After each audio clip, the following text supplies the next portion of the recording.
안녕하세요, 김호준입니다. 이명박 정부 시절 국정원이 김대중 전 대통령 노벨상 취소를 위한 공작을 했었다는 사실 이미 밝혀진 적 있죠. 그런데 어제 국정원 적폐청산위에 따르면 국정원 심리전단은 노벨상 취소를 위해서는 단계적인 공작이 필요하다며 노르웨이의 라프토 인권상 수상을 먼저 취소시키려 했던 것이 새롭게 드러났습니다. 김대중 전 대통령이 자기들한테 뭘 어쨌다고 저런 짓을 한 걸까요? 이명박 전 대통령이 김대중 전 대통령에게 무슨 정치적 탄압이라도 받았습니까? 빨갱이라며 왜곡당하고 사형선고당하고 외국으로 쫓겨나고 현해탄에서 수장될 뻔하고 평생을 당하고 산 건 정작 김대중 전 대통령이었는데 오히려 선거법 위반으로 정치활동도 할 수 없었던 이명박 전 대통령을 사면 복권한 게 바로 김대중 전 대통령이었습니다. 그런데도 저런 짓을 해놓고 어떻게 지금 자기들이 정치보복을 당하고 있다고 그렇게 주장을 하나요? 반성이나 성찰 그런 건 바라지도 않습니다. 그래도 최소한 염치는 있어야 하는 거 아닙니까? 아니면 묻는 말에 답이라도 해야죠. 다스 누구 겁니까? 답을 주세요. 김호준 생각이었습니다.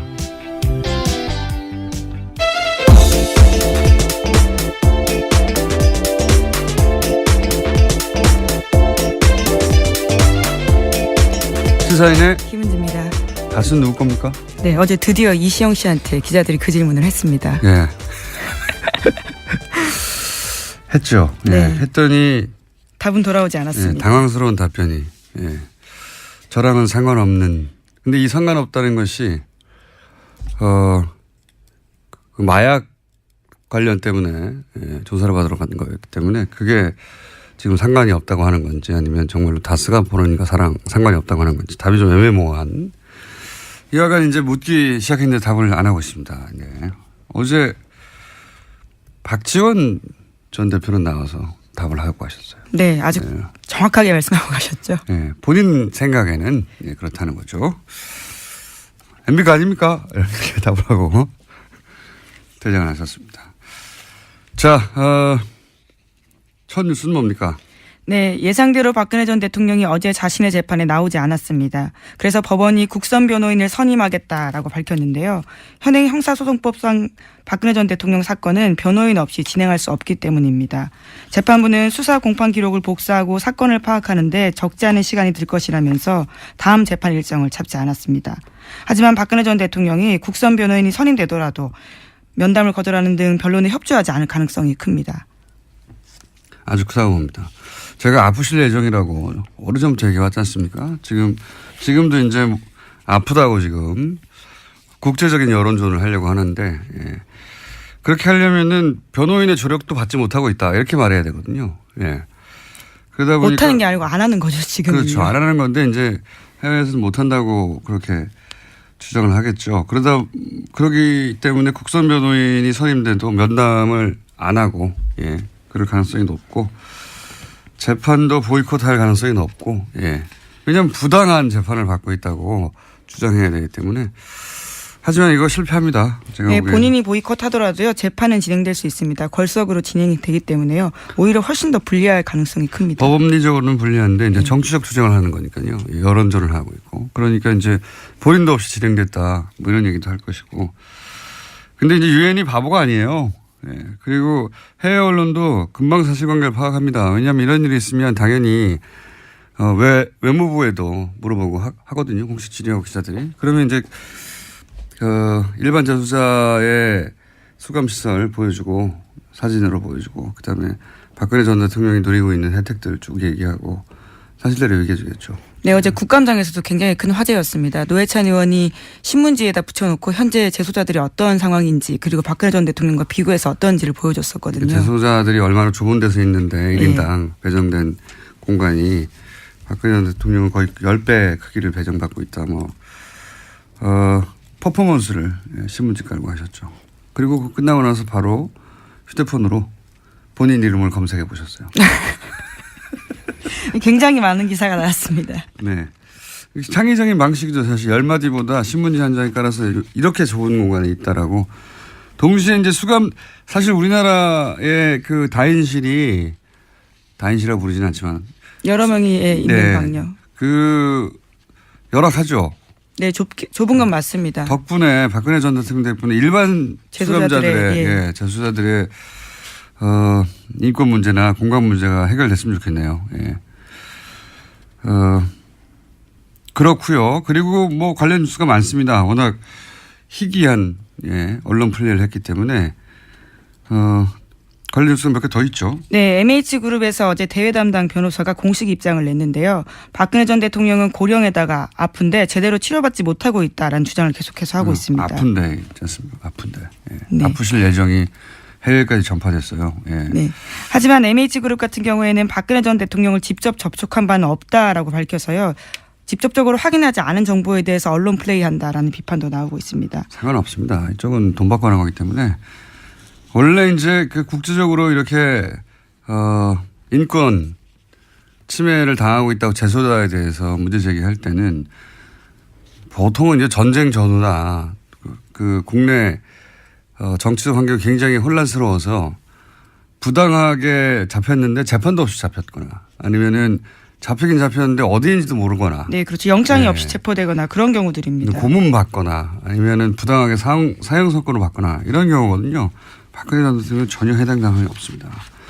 전혀 해당 사항이 없고 인권위도 이런 지금 박근혜 전 대통령은 개인이거든요. 개인에 관련된 사안은 안 다뤄요. 여기서는 보통 전반적인 인권 환경에 대해서 다루지 이것도 말이 안 되고요. 네, 다음 달 9일에 검토할 기초 자료에도요. 박근혜 전 대통령 관련된 사례는 없다라고 합니다. 앞으로도 없을 겁니다. 네, 여성과 아동 최저 생계비 이런 내용만 보고서에 있다라고 합니다. 이 그룹이 UN 인권위를 상대로 한 이런 일을 해본 적이 없는 것으로 보입니다. 없어서 굉장히 어설프게 진행하고 있다. 언론 플레이를 크게 하는 것 같지만 어설픕니다. 그리고 그 회사 컨설팅 회사요. 여기는 인권 단체가 아니고 회사예요. 보니까. 네, 컨설팅 회사라고 알려져 있습니다. 네, 돈 주고 하는 곳인데 이제 어제도 말씀드렸지만 국제적으로 이제 법률가들이 아까 말씀드린 케이스 같은 경우를 놓고 이제 인권 운동하는 그런 그룹 단체가 있긴 있어요. 유럽에 많이 있는데 일단 프랑스에 있는 사람들한테 사실 이런 운동하는 사람들 서로 다 알거든요. 예. 물어봤더니 모른다고 그래요. 예. 네덜란드 쪽에도 그런 그룹인데 모른다고 하고 제가 이분들하고 면담해 본 적이 있거든요. 영국도 물어봤으니 답이 오겠죠. 모를 겁니다 아마. 그쪽에서 일하는 사람들이 아니에요. 그러니까 돈 받고 일하는 사람들입니다. 그냥 돈 많이 줬을 것 같은데. 자, 이 뉴스는 저도 계속 추적해서 좀 더 자세히 앞으로 알려드리겠습니다. 어쩌다 보니 제가 이 영역에서 일하는 사람들과 만나서 면담하고 일해본 적이 있습니다. 자, 다음 뉴스는요. 네, 어제 최순실 씨도요. 재판에 나와서 불만을 이야기했습니다. 자신이 인권 침해 당하고 있다는 취지의 주장을 같이 한 건데요. 또 자신이 지금은 약으로 버티지만 정신고문이나 고문이 있었다면 원비와 같은 사망 상태에 이를 정도로 견디기가 힘들다라고 주장했습니다. 또 검찰을 향해서는요. 딸 정유라 씨를 새벽에 남자 조사관이 데려간 건 성희롱에 해당한다라는 주장도 했습니다.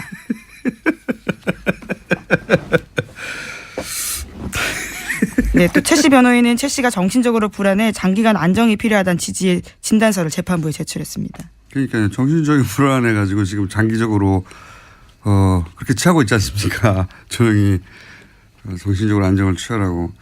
근데 이제 이런 말들을 보면요, 오토 원비어 이런 얘기도 하고 성희롱이다 이런 얘기도 하고 뭐랄까요? 저는 아무 말이나 막 하는 거거든요, 지금. 자기한테 유리하면 자기한테 유리하게만 일방적으로 해석해서. 저는 출소하면 다시 재기를 위해서, 명예회복과 부활을 위해서, 또 자기 재산을 위해서 엄청난 자산가잖아요. 밝혀진 것만 가지고도. 수단과 방법을 가리지 않고 그렇게 할 것 같다는 생각이 듭니다. 수감된 상황에서도 정유라 씨가 남자 조사관과 함께 간 것은 그쪽에 연락을 해서 본인이 자청해서 간 것인데 직접 자기가 간 거죠. 네, 조사관이 와서 본인의 뜻과 뜻에 반하게 마치 데려간 것처럼 계속해서 그런 식의 주장을 하고 있습니다. 보쌈 증언이라는 식의 이야기를요. 과거에 변호사들도 했었거든요. 근데 거기다가 성희롱을 갖다 붙이고 굉장히 창의적이네요. 오토 원비어도 나오고. 이건 전혀 공감대를 얻지 못하지만 본인은 그렇게 생각하는 것이고. 수단과 방법을 가지지 않을 것 같습니다. 저는 출소하게 되면 여전히 제 기업 부활을 위해서. 그리고도 아무런 죄의식을 느끼지 못할 것 같고요. 자, 다음 수는요. 네, 자유한국당에서는 오늘 윤리위원회를 열어서 박근혜 전 대통령의 당적 문제를 논의합니다. 수차례 박근혜 전 대통령에게 사실상 자진 탈당을 권했지만 응답이 없었기 때문에 더 이상은 못 기다린다라는 건데요. 혁신위원회 권고대로 탈당을 권유할 가능성이 큽니다. 뭐 답을 할 거라고 생각하고 뭐 질문했나요? 예. 요식행위죠. 지금은 이제 바른정당과 바른정당 탈당파와 통합하기 위해서 명분을 쌓는 것이니까. 그리고 동시에 이제 국민의당에서는 그 나머지 인원들과 합치려고 요즘 언론 플레이도 열심히 하고 있더라고요. 예, 일종의 데드라인이 다음 달 13일인데요. 바른정당 전당대회가 있기 때문입니다. 국민의당은 조선일보하고 협력 플레이를 하는 것 같은데 조선일보는 오늘 또 그런 기사가 나왔던데 국민의당 40명 중에 30명은 통합에 찬성하고 있다. 네, 그렇죠. 예, 어떻게 아느냐.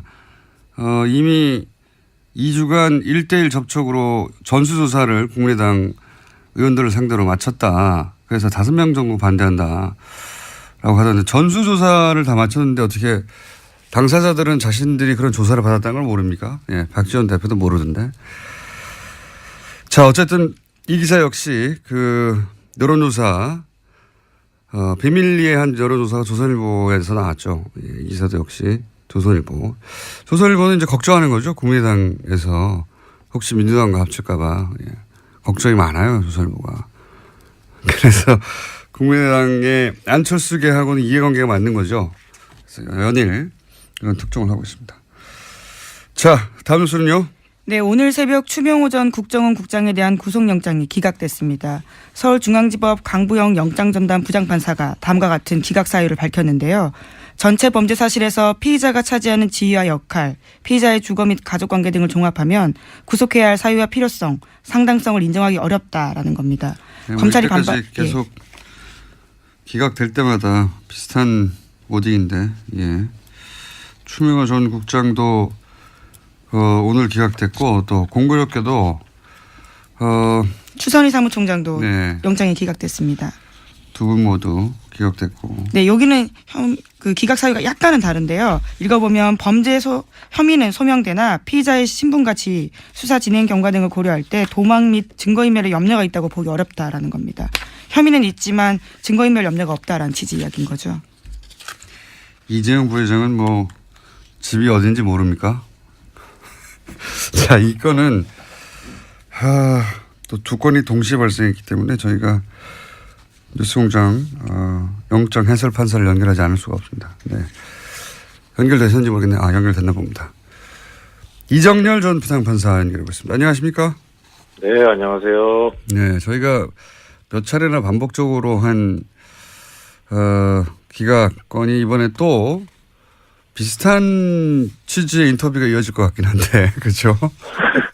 아니 근데 이거 예. 저기 하루에 하나씩 하면 저도 2번 출연할 수 있는데 이거 하루에 2개를 해가지고. 네, 출연 횟수가 이래 줄었습니다. 네. 그러게 말입니다. 두 분을 그냥 묶어서 얘기해 보죠.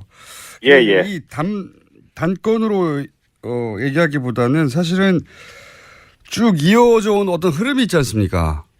그렇죠. 네. 그 흐름의 관점에서 보실 때 이게 어떤 문제가 있는지 좀 정리해 주십시오. 이게 저도 그래도 한때 법원에 몸담았던 사람이라 가급적이면 일반적으로 판사들이 하는 그런 거에 맞춰가지고 좀 말씀을 드리고 다른 여러 가지 의도는 배제하려고 했는데 오늘 거는 진짜 좀 어떻게 할 수가 없네요. 진짜 보니까. 네, 영장 판사도 직접 해보셨잖아요. 예. 예. 일단 크게 저 공장장님께서 이제 두 가지를 묶어서 얘기하라고 하시니까 예. 조금 전에 김 기자님께서 말씀을 해주셨는데 예. 이제 두 사람의 구속영장 청구 기각 사유 중에서 공통되는 점이 하나가 있습니다. 이 사건 범죄 사실에서 예. 차지하는 지위, 피의자의 지위라는 말이 나와요. 네네.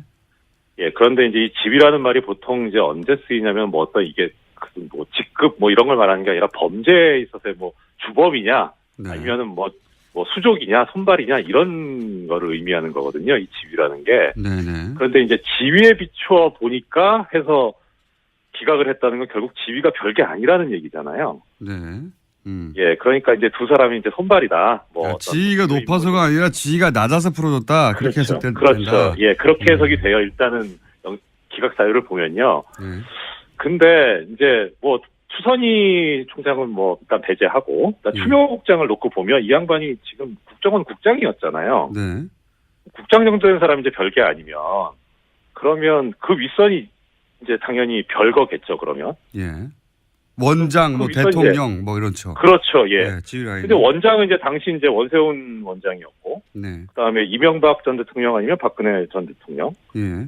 근데 이제 원세훈 원장은 지금 수감돼 있잖아요. 네. 그리고 박근혜 전 대통령도 수감돼 있고. 네. 그러니까 이 두 사람 뭐 그렇다 치고 이명박 전 대통령 같은 경우에 그러면 예. 이게 윗선이 있기 때문에 그래서 지위가 얼마 안 되니까 기억했다면은 이 세 사람도 다 지금 이 범죄 혐의에 연루돼 있다라는 거로 법원이 본 거 아니냐 이렇게 해석 가능하긴 해요. 논리적으로만 보자면 예. 그렇죠. 근데 예. 그렇게 봤을 것 같지는 않지만 예. 일단 하여튼 그런데 순수하게 법적인 관점에서만 보면 그러면 두 사람은 수감돼 있으니까 어떻든 이 추명호 추선희하고는 차단돼 있으니까 예. 두 사람이 말을 맞추긴 어려울 거예요. 네. 그런데 이명박 같은 경우에 지금 수감이 안 돼 있잖아요.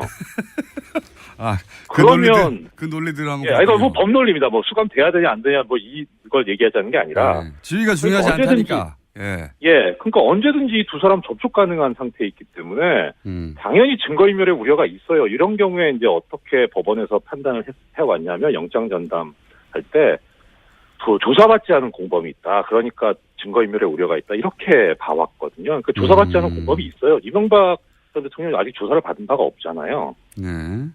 그러니까 증거인멸의 우려가 당연히 있는데 지위 때문에 증거인멸의 우려가 없다라고 봤다. 연결을 시키면 그건 명백히 부당한 거죠.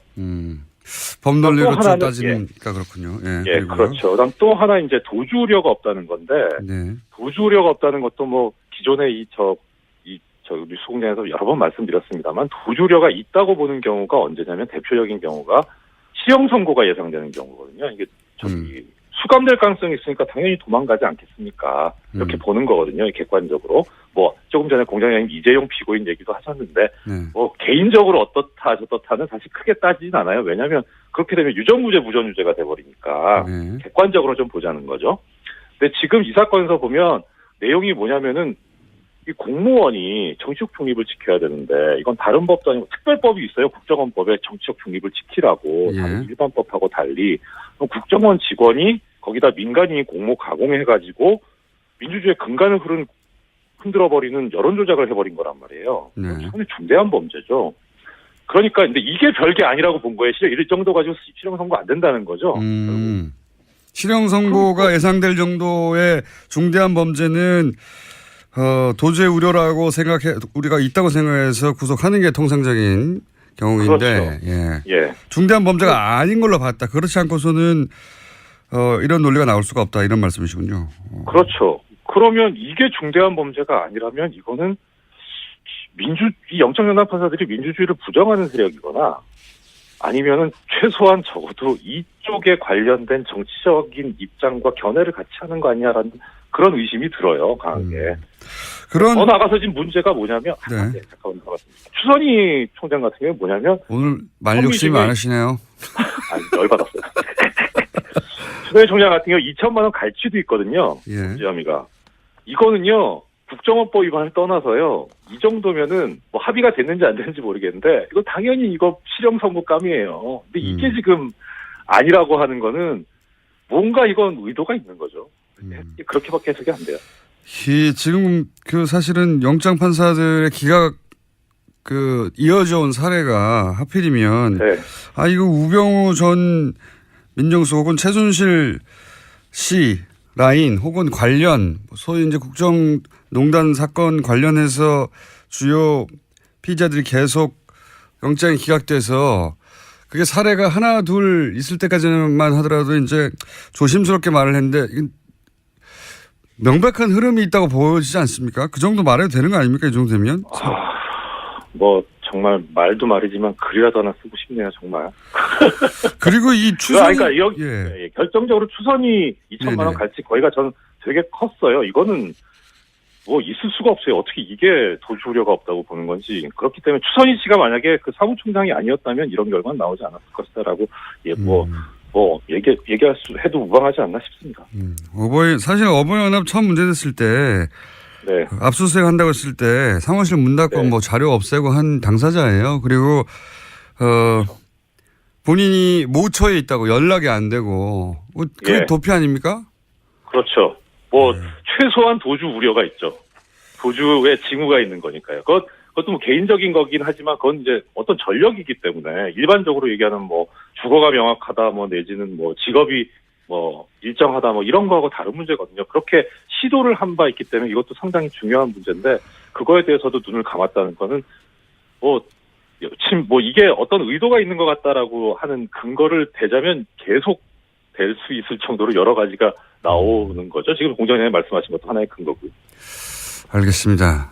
저는 뭐 이 사안 하나하나를 디테일하게 따지는 것 이상으로 이게 이제 굉장히 이어져 온 흐름이라서 흐름의 관점에서 한번 짚어볼 필요가 있다 싶어서 말씀드렸는데 또 그걸 또 어찌나 논리적으로 말씀하시고 말 욕심도 많으신지.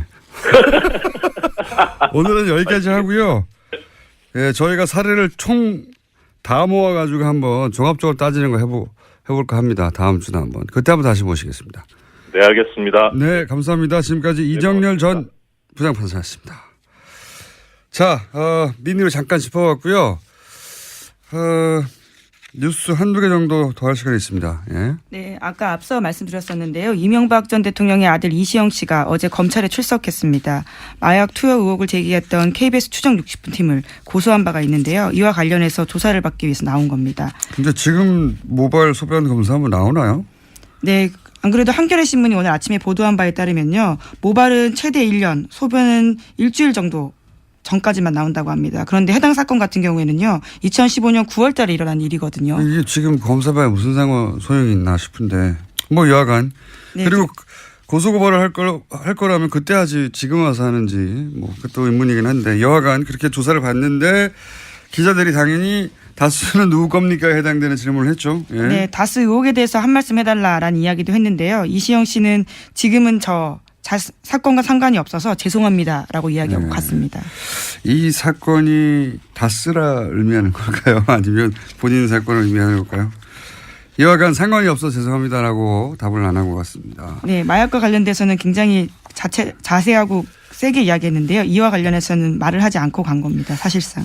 노무현 전 대통령 때, 네, 전 대통령 관련해서 가족 관련 이런 의혹이 제기됐을 때 국내에 있는 모든 기자들이 봉화로 내려갔어요. 집 앞에 죽치고 망원경으로 땡겨서 찍고 이분들 왜 그렇게 주지 않았나요? 예. 그리고 여기 그때하고는 비교할 수 없는 정도의 액수와 규모와 구체적인 문서들이 나왔으면 당연히 이분들 집 앞에 가서 죽치고 있어야 되는 거 아니에요, 이제? 저는 그렇게 생각이 드는데 겨우 법원에 나왔을 때만 한 번 묻고 맙니까? 네, 뭐 검찰이긴 한데요. 검찰이군요. 네. 네. 이렇게 뭔가 중요한 얘기를 흥분해서 할 때는 다 끝난 다음에 지적을 해주세요. 네, 아니, 도움을 드리기 위해서 그랬습니다. 여하간 이 질문은 더 해야 한다. 왜 하지 않고 있냐. 이명박 전 대통령 찾아가서 물어보면 되잖아요. 기자들 다 아는데 어디 있는지 왜 안 물어보는지 모르겠어요. 왜 안 물어보느냐. 이쪽은 거꾸로 고소고발을 할 수 있거든요. 힘도 있고. 그래서 안 하는 거라고 봅니다. 저는. 하셔야 한다. 자, 여기까지 하겠습니다. 지금까지 시사인의 김은지였습니다. 감사합니다. 최일구 앵커 하십니까? 네. 다음 주 월요일부터 TBS 오후 2시 프로그램에 DJ로 합류하신다고 해서 잠깐 소개해드리겠습니다. 연결되어 있습니다. 안녕하십니까? 예, 안녕하세요. 공장장님. 최일구입니다. 네. 항상 약간 시비 거는 듯한 톤으로 말씀하시는데. 아닙니다. 지난번에 김어준 빠빠이스 녹화하고 두 번째 뵙네. 혹시 라디오 진행 예전에 해보셨어요? 저기 옛날에 MBC 있을 때요. 예. 김미아 씨 그 세계는 그리고 우리는 그때 김미아 씨가 휴가 간다 그래가지고 갑자기 한 닷새 정도 월요일부터 금요일까지. 예. 그게 방송 한 30년 하시면서 라디오 하신 유일한 기간입니까? 닷새? 그렇죠. 예. 그거하고 또 보도국에서 11시 뭐 최일구의 경제 뉴스 이래가지고 그런 거 한 1년 정도 해봤고요. 경제뉴스 그런 거는 대본 읽는 거 아닙니까? 그런 거죠. 네. 예. TBS가 판단을 잘못한 것 같은데, 이거. 자, 게다가 그 인생은 뭐 있니 곡도 내셨잖아요. 그렇죠. 8월 네. 말에 인생 뭐 있니 전세아니 멀세 그런 노래 냈죠. 예. 제가 직접 들어봤는데, 노래 실력이 뛰어나지는 않은데 정도가 아니라 이거 부르면 안 되겠던데요, 어디서? 여보세요. 아, 그 노래 연습을 석 달이나 해가지고 녹음한 건데 그러시면 안 되지. MBC 파업하는데 인문 공연 가신다면서요? 이 노래 들고. 아니 그때 안 가시는 게 그 좋겠어요. 얘기를 했는데 네. 후배들이 불러주질 않네요. 노래 나온 걸 모르나 봐. 알죠. 들어보니까 이 고문이거든요, 듣기로는. 미문이 아니고. 아, 그 25일 날 네. 그 시청 앞에서 MBC 파업 그 집회 있지 않습니까? 네네. 공장장도 나오신다 그러던데. 직접 나가진 않고요. 그냥 예, 인터뷰만. 영상 메시지로만. 네. 그날 가서 불러주면 참 좋을 것 같은데 후배들이 불러줘야가지고. 예. 후배들도 귀는 있잖아요. 저기 파업 사태에 대해서 연결된 뒤 말씀하시니까 네. MBC 파업 사태에 대해서 어떻게 보고 계십니까? 2012년에 170일 파업했는데 결국 졌지 않습니까? 김재철한테 진 게 아니라 국정원한테 진 건데 결국에는 그동안 5년 동안 후배들 인격 모독에 수치심 다 견디면서 숨만 쉬고 살아왔지 않습니까? 정신병원 다니고 약 먹는 후배들도 많다고 그래요. 이제 보니까 파고 해치고 이제 항구에 불빛이 서서히 보이고 있지 않을까. 제가 이런 말 안 해도 후배들 단단히 뭉쳐가지고 지금 고용주 김장겸 퇴진은 외치고 있고 반드시 이뤄낼 것이라고 보고 있습니다. 후배들 단단히 해서 이번에는 반드시 승리할 것이라고 생각을 합니다. 알겠습니다. 이 프로그램 성격이 시사 아니죠? 정통 시사 우리 공장장께서 하시는 그런 건 아니고 음악하고 정보 뉴스 이런 걸 아우르는 즐거운 교양 프로그램이다 이렇게 생각하시면 될 것 같아요. 음악이요? 예. 네네네. 음악에 대해서 뭘 아십니까? 여보세요. 제가 어릴 때 꿈이 저 가수였지 않습니까? 뭐 잘해 음악은 모르지만 하여튼 음악은 즐겨 듣고 부르고 그러니까. 제목이 뭡니까? 한번 해보려고요. 제목이요? 예. 이 프로그램 제목? 네네. 최일구의 허리케인 라디오. 예. 다음 주 월요일부터 저 라디오에 허리케인이 불 겁니다. 그렇군요. 예. TV에서 낮에 왜 그런 말 있잖아요. 아침에는 저 김어준, 예. 저녁에는 손석희. 예. 근데 낮에 사람이 없어 낮에. 낮에는 최일구 한번 해보려고요. 낮에는 최일구. 예. 뜻대로 잘 안 되실 것 같고요. 그리고 TBS는 이제 6개월마다 개편을 꼭 지키지 않습니다. 6개월에 한 번씩 개편합니까? 네, 6개월은 버티실 수 있어요. 6개월 하다가 6개월 전에도 잘릴 수가 있겠네 그러면? 그렇죠. 이 오랜만에 일구했는데 이거 큰일 났네 이거. 예? 자, 이제 제가 보기엔 이게 마지막 인터뷰 같고요. 프로그램 끝낼 때 예. 다시 연결하도록 하겠습니다. 제가 알겠습니다. 근데 그 2시가 컬투쇼 있는 시간대예요. 아십니까? 예, 알고 있죠. 예. 네, 11년 연속으로 라디오 1위를 했는데.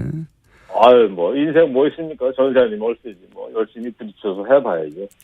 알겠습니다. 네.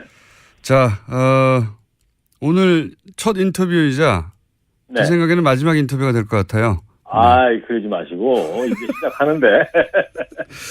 최일구의 SBS 블랙하우스 가신다며요.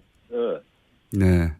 공중파 가시는데 좀 머리 좀 깎고 좀 수염 좀 깎으실 그런 의향은 없으세요? 네, 그런 생각은 없고요. 예. 최일구의 허리케인 라디오 시청률 안 나올, 청취율 안 나올 때, 저 한번 불러주세요. 예.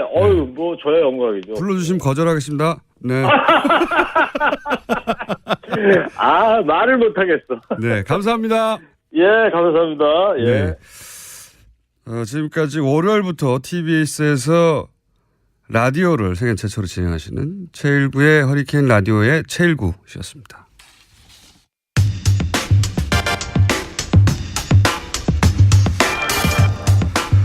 어제 국정감사에서 제2 롯데월드가 군사안보상 심각한 위험을 초래한다. 예, 이런 주장 나왔습니다. 더불어민주당 박범계 의원 전화 연결해 보겠습니다. 안녕하세요. 네, 안녕하세요. 저희가 먼저 섭외를 했습니까? 아니면 뉴스룸이 먼저 섭외를 했나요? 뉴스룸이 먼저 섭외했습니다. 네, 아닌 것 같은데. 저는 바른 사람입니다.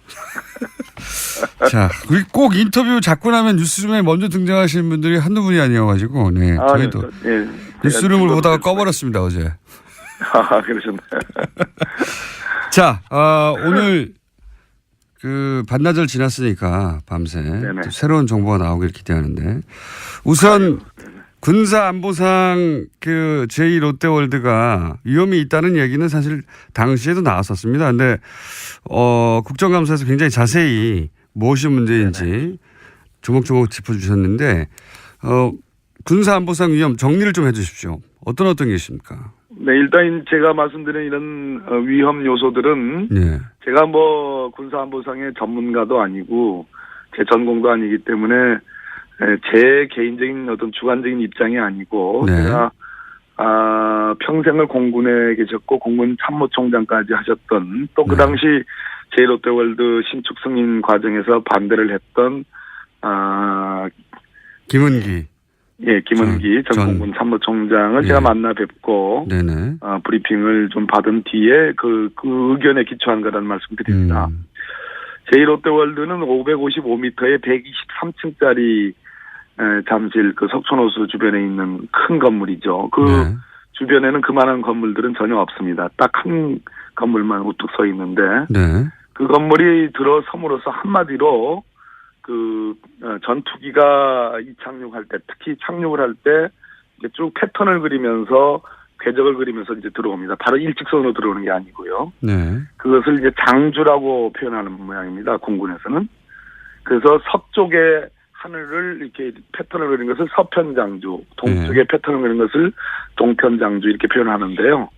한마디로 제1롯데월드가 들어서게 되면서 성남 비행장의 서편장주가 못 쓰게 됐다. 이런 얘기입니다. 그렇게 된다면 유사시의 전투기라는 것은 일종의 적을 공격한다든지 또는 적의 공격을 피하기 위해서 일종의 생존을 위한 어떤 기동 영역을 확보해야 되거든요. 네. 그렇지 않습니까? 그래서 그걸 전문용어로 회피 기동이라고 한답니다. 네.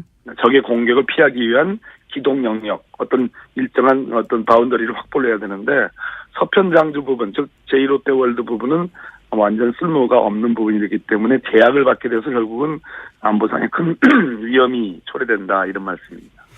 알겠습니다. 이 이야기는 사실 건설 당시에도 공군은 반대를 했었기 때문에 그런데 이제 그 반대 이후에 어떻게 승인이 되었는지 그 중간에 승인 과정은 저희가 잘 알 수가 없습니다. 근데 이 롯데월드 승인 과정의 문제점 뭐라고 보십니까? 예전 기사를 찾아보니까요. 네. 저희 당의 안규백 의원이 오랫동안 국방위만 많이 하시는 의원님이신데, 네. 그 당시 공군뿐만 아니라 한국공항운항학회라는 네네. 학회가 학회 연구 용역을 맡겠답니다. 정부가. 네네. 근데 그 정부가 맡긴 최종 검증 보고서에 중간 보고서에 있는 항목이 삭제됐다고 그래요. 그것이 바로 아까 제가 말씀드린 이 제1롯데월드가 건축되게 되면 서편 장주 확보가 어렵다. 네. 라는 그런 중간 보고서의 항목이 최종 보고서에는 없어졌다고 합니다. 그래서 쭉 보면 이게 1988년부터 롯데그룹이 신격호 회장을 중심으로 해서 일종의 수건 사업, 가장 중요한 수건 사업으로 진행이 되어 왔는데 김대중 정부, 노무현 정부에서 다 반대가 됐습니다. 그런데 이명박 대통령이 시장을 할 당시, 서울시장 당시에는 이것을 1차적인 승인을 했습니다. 그러나 최종적으로는 대통령인 노무현 대통령께서 반대를 해가지고 안 됐는데 결국은 그런 이명박 시장이 대통령이 당선되자마자 적극 검토하라는 지시가 있었고 청와대에서 아마 실무관 회의가 수차례 진행이 됐던 모양입니다. 당연히 공군은 반대 의견을 냈음에도 불구하고 어찌됐든 김은기 총장이 경질된 이후에 이것이 전격적으로 건축이 승인이 됐습니다. 김은기 공군참모 당시 총장이 반대해서 경질됐을까요? 그럴 수도 있겠습니다. 얘기를 듣다 보니까. 이명박 대통령이 취임하자마자 군에 대한 인사를 했는데요. 예. 했는데 그중 6회 공군 대장이 총 9명인데 예. 그중에 딱 2분이 그대로 유임이 됩니다. 예. 한 분이 김은기 장군이고요. 대장이고 예. 한 분이 김태형 대장이거든요. 네. 이 2분이 그냥 유임이 됐습니다. 네. 근데 유임이 됐다는 얘기는 뭐 정부가 바뀔 때마다 과거 정부 사람이 한두 명이 유임이 되고 오히려 승진한 경우도 있죠. 네네. 당연히 유임됐다는 것은 임기가 어느 정도 보장되는 걸로 보여지는데 다시 10월에 전역을 당하거든요. 아, 그 그렇군요. 직후에 이제 승인이 됐습니다. 상관관계가 있을 수도 있겠습니다. 저는 뭐 그런 기사들은 많이 있죠. 네. 최근에 청와대 캐비넷에서 관련 문건이 발견됐다고 했는데 혹시 그 내용은 아십니까? 그런 문건이 발견됐다는 얘기는 전에 들었습니다. 그러나 내용은 네. 제1롯데월드와 관련된 내용이라는 정도만 알지 구체적인 내용은 알지는 못합니다. 적폐청산위원회에 계시는데 청와대에서도 안 알려주는군요. 위원장인데. 이게 완전히 알로 보는 건가 싶기도 하고요. 농담이고요. 아마도 이것은 상당히 아니 적폐청산위원장이니까 그 정도는 아셔야 할 것 같고 알려줄 것 같은데 청와대에서 사실은 이런 내용을 공개할 때 굉장히 조심하는군요. 예. 이제 어제 제가 국정감사에서 문제 제기를 했고 이것이 네. 공론화되면 네. 저는 이것이 공개되지 않을 수 없다고 봐요. 예. 이거는 무슨 얘기입니까? 성남 공항이 미군과 이해관계가 얽혀 있다. 이런 얘기도 나오던데 이게 무슨 얘기입니까? 군사기밀과 관련성이 있어 보입니다. 그러니까 우리가 지금 현재 어느 정도의 위험이 있느냐. 네. 이런 관점이 아니라 우리가 만에 하나라도 비상시, 유사시 혹은 전쟁이 발발하는 경우 이런 경우를 가정할 수밖에 없거든요. 왜냐하면 성남 비행장은 민간 비행장이 아니고 휴전선에 가장 인접한 최북방 공군기지입니다. 네네. 더군다나 대한민국 1호기 즉 국가 원수의 전용기가 뜨고 내리는 곳이거든요. 네. 이런 곳에 지금 제1롯데월드에서 제가 사진도 공개했습니다만 관측이 다 되는 거죠. 비행기의 이착륙이. 예. 자, 이것은 아주 취약한 어떤 안보상의 위험이 노출된 거고요. 테러가 가능할 수도 있고. 자, 그런데 북의 침공시, 남침시, 네. 북한의 남침시에 있을 수 있는 여러 가지 작전 수단들이 있는데 그와 관련된 중요한 공군 비행장이라는 겁니다. 오늘 이 정도만 좀 말씀드리겠습니다. 뭔가 더 그럼에도 불구하고 그러한 안보적 요소들이 고려되지 않았다. 기업의 이익을 위해서. 이 지점이 중요하다고 봅니다.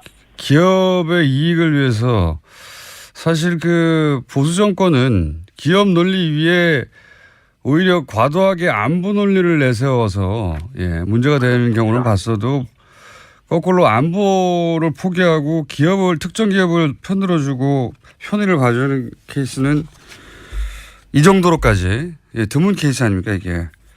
그래서 제가 반역적인 행위라는 말씀드립니다. 심지어 이 롯데그룹의 그 참 오랜 동안에 국민의 미간을 찌푸리게 했던 형제인한 또 롯데그룹의 지배관계, 소유 지배관계를 보면 한국롯데와 일본롯데의 관계들 이런 걸 보면 참 여러 가지 개탄스러운 부분이라고 보여집니다. 작년에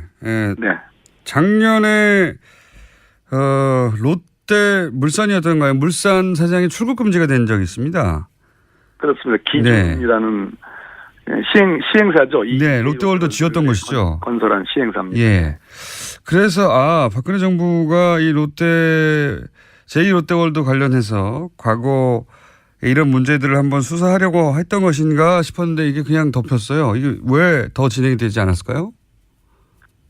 박근혜 정부 4년 동안 이런 속설들이 있었습니다. 이제 소문으로 무성했죠. 그러니까 박근혜 정부가 정부 차원에서 국민으로부터 인기가 떨어질 때 또는 정부의 신뢰성에 손상이 가고 뭐 이런저런 그럴 때 이명박 전 대통령 정부의 여러 가지 비리 의혹이나 문제점들을 파헤칠 것이다라는 그런 소문들이 꽤 오랫동안 지속이 되어 왔습니다. 아시죠? 네네, 그런 얘기 있었죠. 그런데 반대로 또 소문 중에는 또 이명박 정부 쪽에서 뭐 제가 이명박 대통령이라고 얘기하지 않습니다. 정부 쪽에서 또 반격 카드가 있다라는 등등의 그런 소문들이 여기저기 있었거든요. 오랫동안 있어왔죠, 그런 얘기가. 있어왔습니다. 그런 측면에서 저는 그 장경작이라고 사실 롯데 이 한국 롯데 일종의 총수 뭐 비슷한 총괄사장, 총괄사장이죠. 그리고 기준 아까 말씀하신 롯데물산의 사장이죠. 출국 금지가 됐었는데 그것이 이 제2롯데월드와 관계된 거 아니냐라는 보도들이 꽤 있었는데 검찰은 현재까지도 확인을 해주지 않고 있습니다. 그렇군요. 그러니까 이전 정권과 박근혜 정권, 이명박 정부와 박근혜 정부 사이에 그렇게 뭐랄까요 서로 기싸움하고 그러는 와중에 벌어진 일이지 실제 수사 의지가 있었겠는가 이렇게 볼 수도 있겠군요. 네. 예, 그렇습니다. 네. 그런데 의원님 다스는 누구 겁니까? 다스에 대해서 제일 잘 아시는 분이 우리 김어준 총수 아니실까요? 제가 그때 그 파파이스 나가서 다스의 90억 자금 흐름도를 제가 그때 설명드렸죠. 네, 굉장히 복잡한 자금도가 있었는데. 돌고 돌아서 마프 뭐 이렇게 등등 해가지고 결국은 이명박 전 대통령 거쳐서 EBK로 이렇게 꽂히는 그 자금 흐름은 미국 소송에서 미국 법원에 의해서 확인된 거기 때문에 그 지점을 주목할 필요가 있다고 보여집니다. 이렇게 말씀하시면 잘 처음 듣는 분들은 잘 모르실 것 같고 한마디로 말하면 이제 BBK에 들어갔던 자금이 결국은 주가 조작에도 이용된 정황. 흐름이 쫙 있지 않느냐. 그런 도표를 보여주셨는데 그게 미국 법원에서 나온 흐름이다. 그런 말씀이신 거죠. 네. 그래서 다스 누구 겁니까? 자, 노력하십시다요. 노력하십시다. 지금 연결한 김에 이거 좀 여쭤볼게요. 이명박 정부 시절 인사들은 그리고 지금 야당도 그럽니다만 가장 큰 반발은 이명박 전 대통령 측근들 쪽에서 나오는 것 같습니다. 이게 정치보복이라고 주장하거든요. 이런 일련의 국정원 관련해서 문서들이 나오고 하는. 어떻게 보십니까? 정치보복이라는 주장에 대해서는? 한마디로 참 일수에 붙일 얘기인데요. 스스로 너무나 잘 알 거라고 생각을 하고요. 하나하나 나오는 것마다 다 범죄 행위를 구성하고 있고 궁극적으로는 국가기관을 총동원해서 여론 조작을 해서 결국은 박근혜 정권이라는 쌍둥이 정권을 탄생시키는 거라고 보여지거든요. 그런 측면에서 지금 박근혜 국정농단과 무관할 수 없다. 그렇기 때문에 정치 보복이라는 주장은 결국은 저는 뭐 말이 안 된다 이렇게 생각합니다. 지금 나오는 사안들 관련해서 결국 이명박 전 대통령이 검찰의 포토라인에 쓰긴 설까요? 어떻게 전망하십니까? 피고발인으로 지금 박원순 시장을 포함해서 여러분들이 김미화 씨 또 문성근 씨 이런 분들 저 블랙리스트에 관련된 분들의 어떤 고발 그리고 최성 시장의 고발 등등이 있기 때문에 검찰의 수사를 피할 수는 없다고 보여지고요. 포토라인에 쓰는 것은 조금 더 기초조사를 좀 봐야 되는데요. 1차 관건은 김관진 안보실장이라고 보여지고요. 근데 약간의 먹구름이 좀 있습니다. 간밤에 추명호, 추선희, 추라인이 영장이 각각 기각이 됐거든요. 저희가 이정열 부장판사하고도 잠깐 얘기했는데 또 판사님 출신이시니까 이 사안에 대해서 간단하게 논평하시면요. 1분밖에 안 남았는데. 먹구름이 꼈는데요. 적어도 우병우와 관련된 듯한 추선희 영장 기각은 손발을 이제 뭐 그렇게 해도 괜찮다. 그건 뭐 어쨌든 그것도 문제지만 우병우와 관련된 거는 다 조목조목 기각되는 걸로 봐서는 지금까지 그랬습니다. 확실하게 무슨 가이드라인이 있는 거 아닌가 하는. 그래서 오늘 서울중앙지법 국정감사를 하는데 한번 따져볼 생각입니다. 의원님도 우병우 라인이 이때까지 계속해서 기각되거나 아니면 빠져나간 그 연장선상에서 이 기각을 보시는 거군요. 예. 제 명확한 흐름들이 드러나고 있다고 저는 보여집니다. 그렇군요. 자, 의원님 다음에 뉴스룸과 뉴스공장이 동시에 섭외가 올 때 뉴스룸에 제발 한 번만이라도 뉴스공장 일단 나간 다음에 나갈게요. 이렇게 말 좀 해주세요. 분명합니다. 예. 저 동시에 오지 않았고요. 선우가 분명합니다. 감사합니다. 사람이겠습니까? 네. 네. 좋은 하루 되시오. 감사합니다. 지금까지 적폐청산위원장 박범계 의원이었습니다.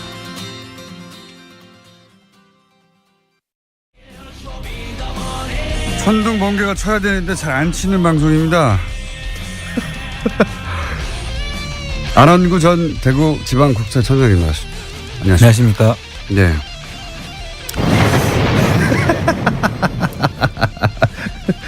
예, 천둥이 아무 말 안 하고 있는데 터졌습니다. 월요일 날 말이죠, 저희가. 예. 도곡동 땅. 결국 BBK의 자본금이 된 그 도곡동 땅을 판 돈 190억. 예. 이게 제3자의 것이라고 검찰 발표가 있었는데 예. 그 이후에 흐지부지 됐다 이게. 예. 그런 말씀하시다가 끊어져 버렸어요. 시간이 부족해가지고 그렇죠. 본론에 못 들어가고. 예. 그 얘기 다시 잠깐 정리하자면 이게 당시 상황을 좀 그 얘기를 해 주십시오. 검찰에서. 예. 그 당시에 도곡동 땅 판 돈이 263억이 있었고요. 263억 있었고. 예. 그것을 이제 그 중에서 190억. 그러니까 그래서 아마 저도 그때 궁금했던 게 263억에 팔았는데 그 땅을. 예.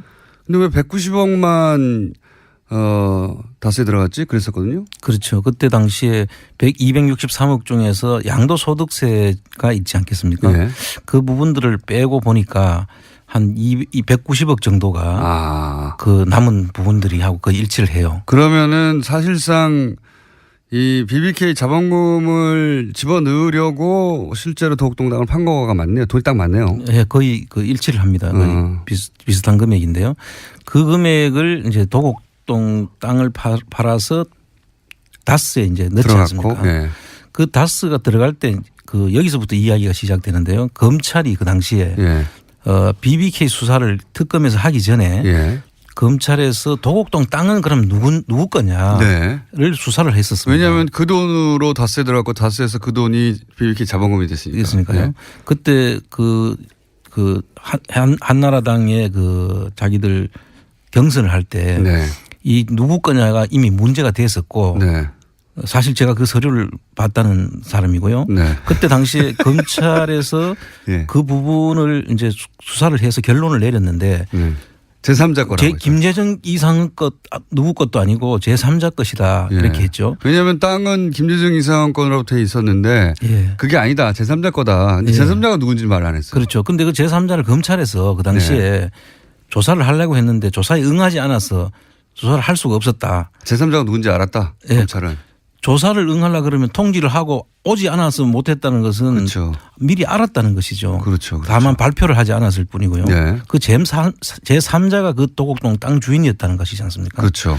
그런데 그 돈이 이제 다스로 들어갔어요. 예. 그리고 다스에서 BBK 들어갔고. 그렇죠. 그 우선 다스까지 들어간 것만 우리가 보면 이 다스에 들어간 돈들이 지금 제3자의 것이면 들어갈 수 있는 게 그 자본금으로 들어가든가 아니면은 빌려올 경우에만 들어갈 수가 있죠. 가수금 뭐 형태로 잡히든가 뭐 그렇죠. 빌려온 돈으로 회사가. 주임정도 단기채 뭐 이런 식으로 잡혔어야 되는 왜냐하면 거죠. 회사는 김재정 이상은 씨의 것이었기 때문에 제3자 것이면 자기들 돈이 아니니까 빌려와야 되는 거 아닙니까? 그렇죠. 회사 입장에서는. 그런데 나중에 결론적으로 보면 그 190억에서 일부인 140억이 돌아올 때 2011년도에 장부에 적혀 있는 걸 보면 140억은 다스 돈으로 돼 있어요. 빌려온 게 아니라. 그럼 사실은 말이 안 되네요. 그 돈을 돌려줬어야 되지 않습니까? 그렇죠. 140억을 제3자한테 줬어야 되는 거죠. 그럼 다스하고 제3자가 사실 한 몸이 아니면은 동일체가 아니면은 그렇게 회계 처리를 할 수가 없지 않겠습니까? 당연히 그러네요. 그럼 이거는 누구 책임을 국세청 책임을 따져야 되는 겁니까? 아니죠. 그 당시에 검찰이 제3자의 그 것으로 보이는 그 제3자를 조사를 할 정도로 통보도 했을 테고 오지 않았다면 검찰에 답이 있다고 봐야죠. 그렇군요. 그렇습니다. 이 이야기를 저희가 월요일에 하려고 했는데 서론하다가 끝나버렸고요. 예. 그렇습니다. 그래서 그 얘기가 뭐였는지 궁금해하시는 분들을 위해서 일부죠. 예, 그렇습니다. 일부.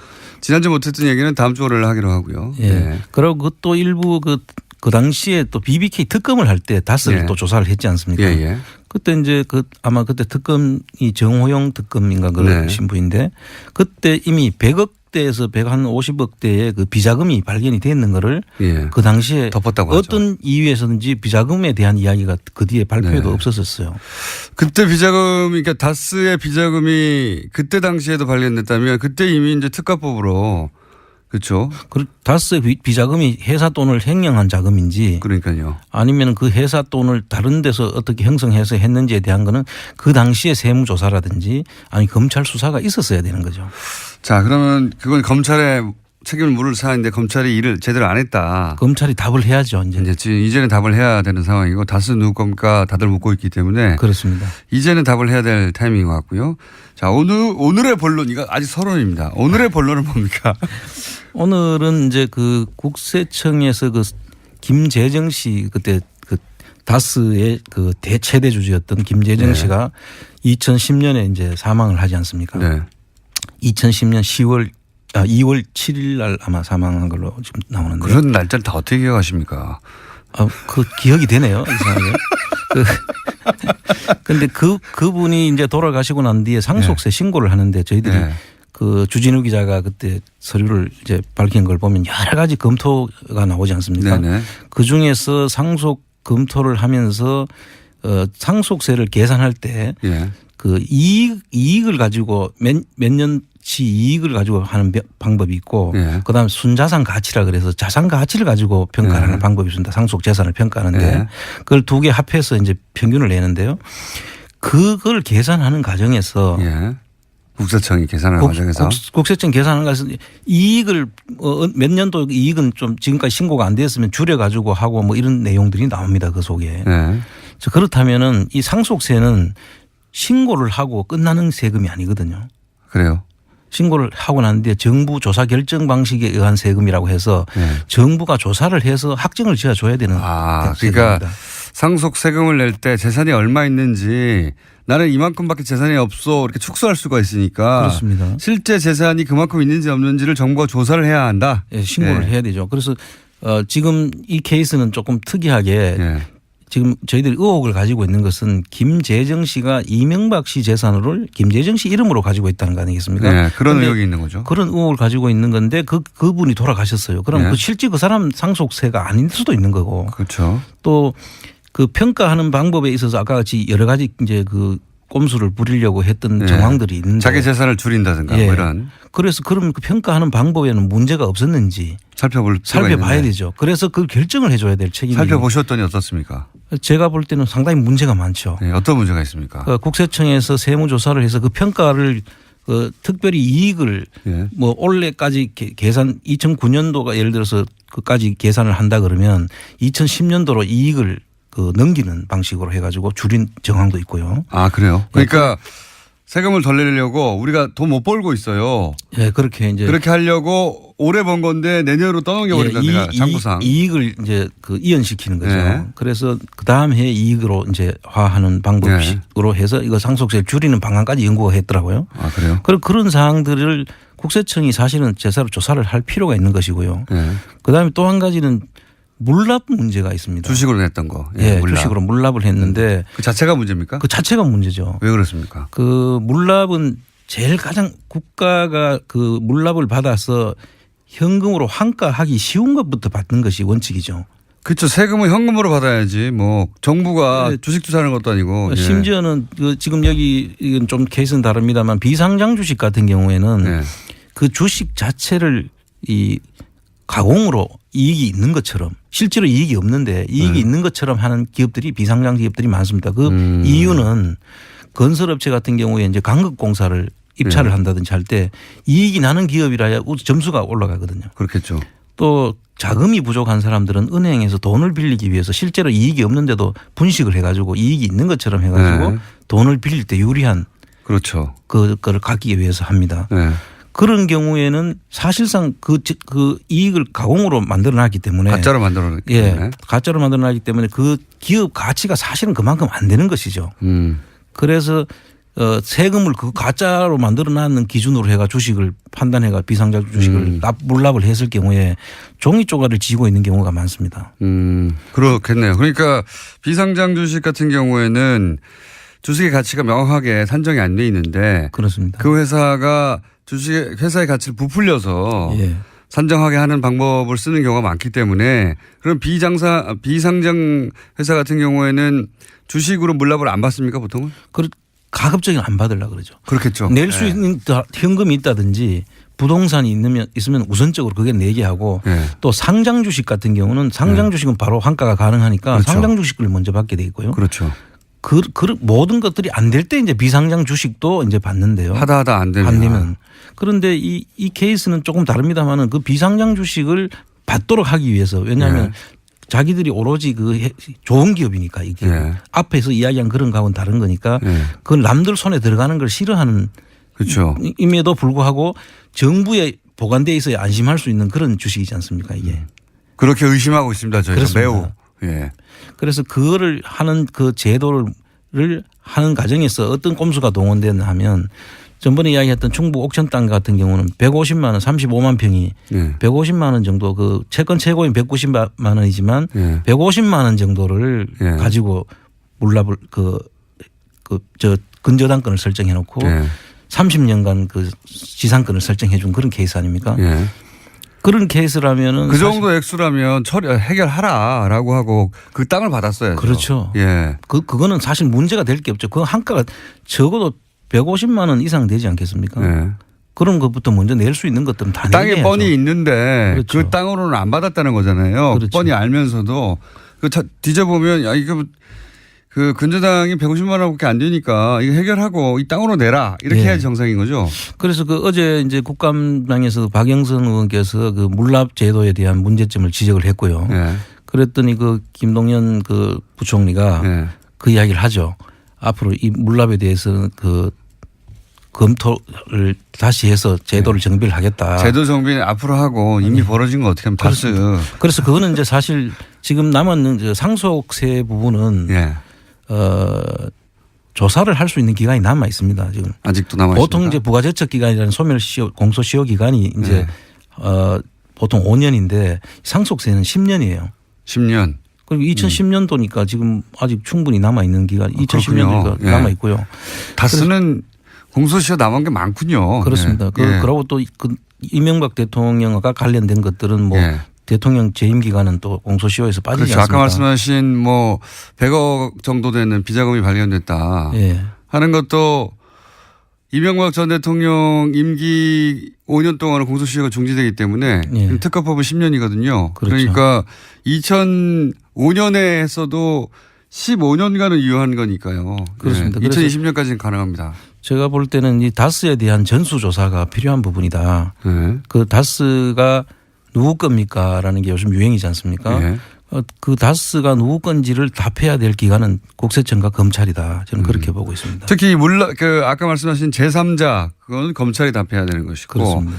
지금 물납을 비상장 주식을 보통 안 받는데 왜 받았냐부터 시작해서 그리고 물납 그러니까 주식으로 받기 이전에 충분히 부동산으로 받을 수 있지 않았냐. 국세청은 그걸 모를 리가 없지 않습니까? 그렇습니다. 당연히 가장 현금화하기 쉬운 것부터 받는 건데. 그렇죠. 가장 빠른 게 비상장 주식은 뭐 거래가 안 되니까 안 팔면 거래가 안 되니까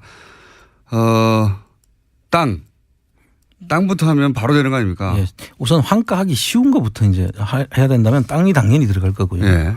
그다음 뭐 회원권이라든지 다른 그 상장 주식이라든지 이런 것들을 먼저 팔아가지고 이제 환가를 했어야 되죠. 국세청이 그 부동산을 팔아서 내라고 충분히 할 수 있는데도 불구하고 그건 안 하고 굳이 주식으로 받아줬다는 거 아닙니까? 그렇습니다. 이거 국세청장을 하신 분으로서 이 정상적이지 않다고 보시는 거죠. 매우 이상한 거죠. 매우 이상한 거죠. 그 안에서 제가 그 뒤에 이야기를 들어보면 그 당시에 내부에 있던 국세청 고위층이 이 부분을 전부 다 검토를 하고 그 뒤에서 자료를 제시했다는 그런 지금 뒷이야기가 있습니다.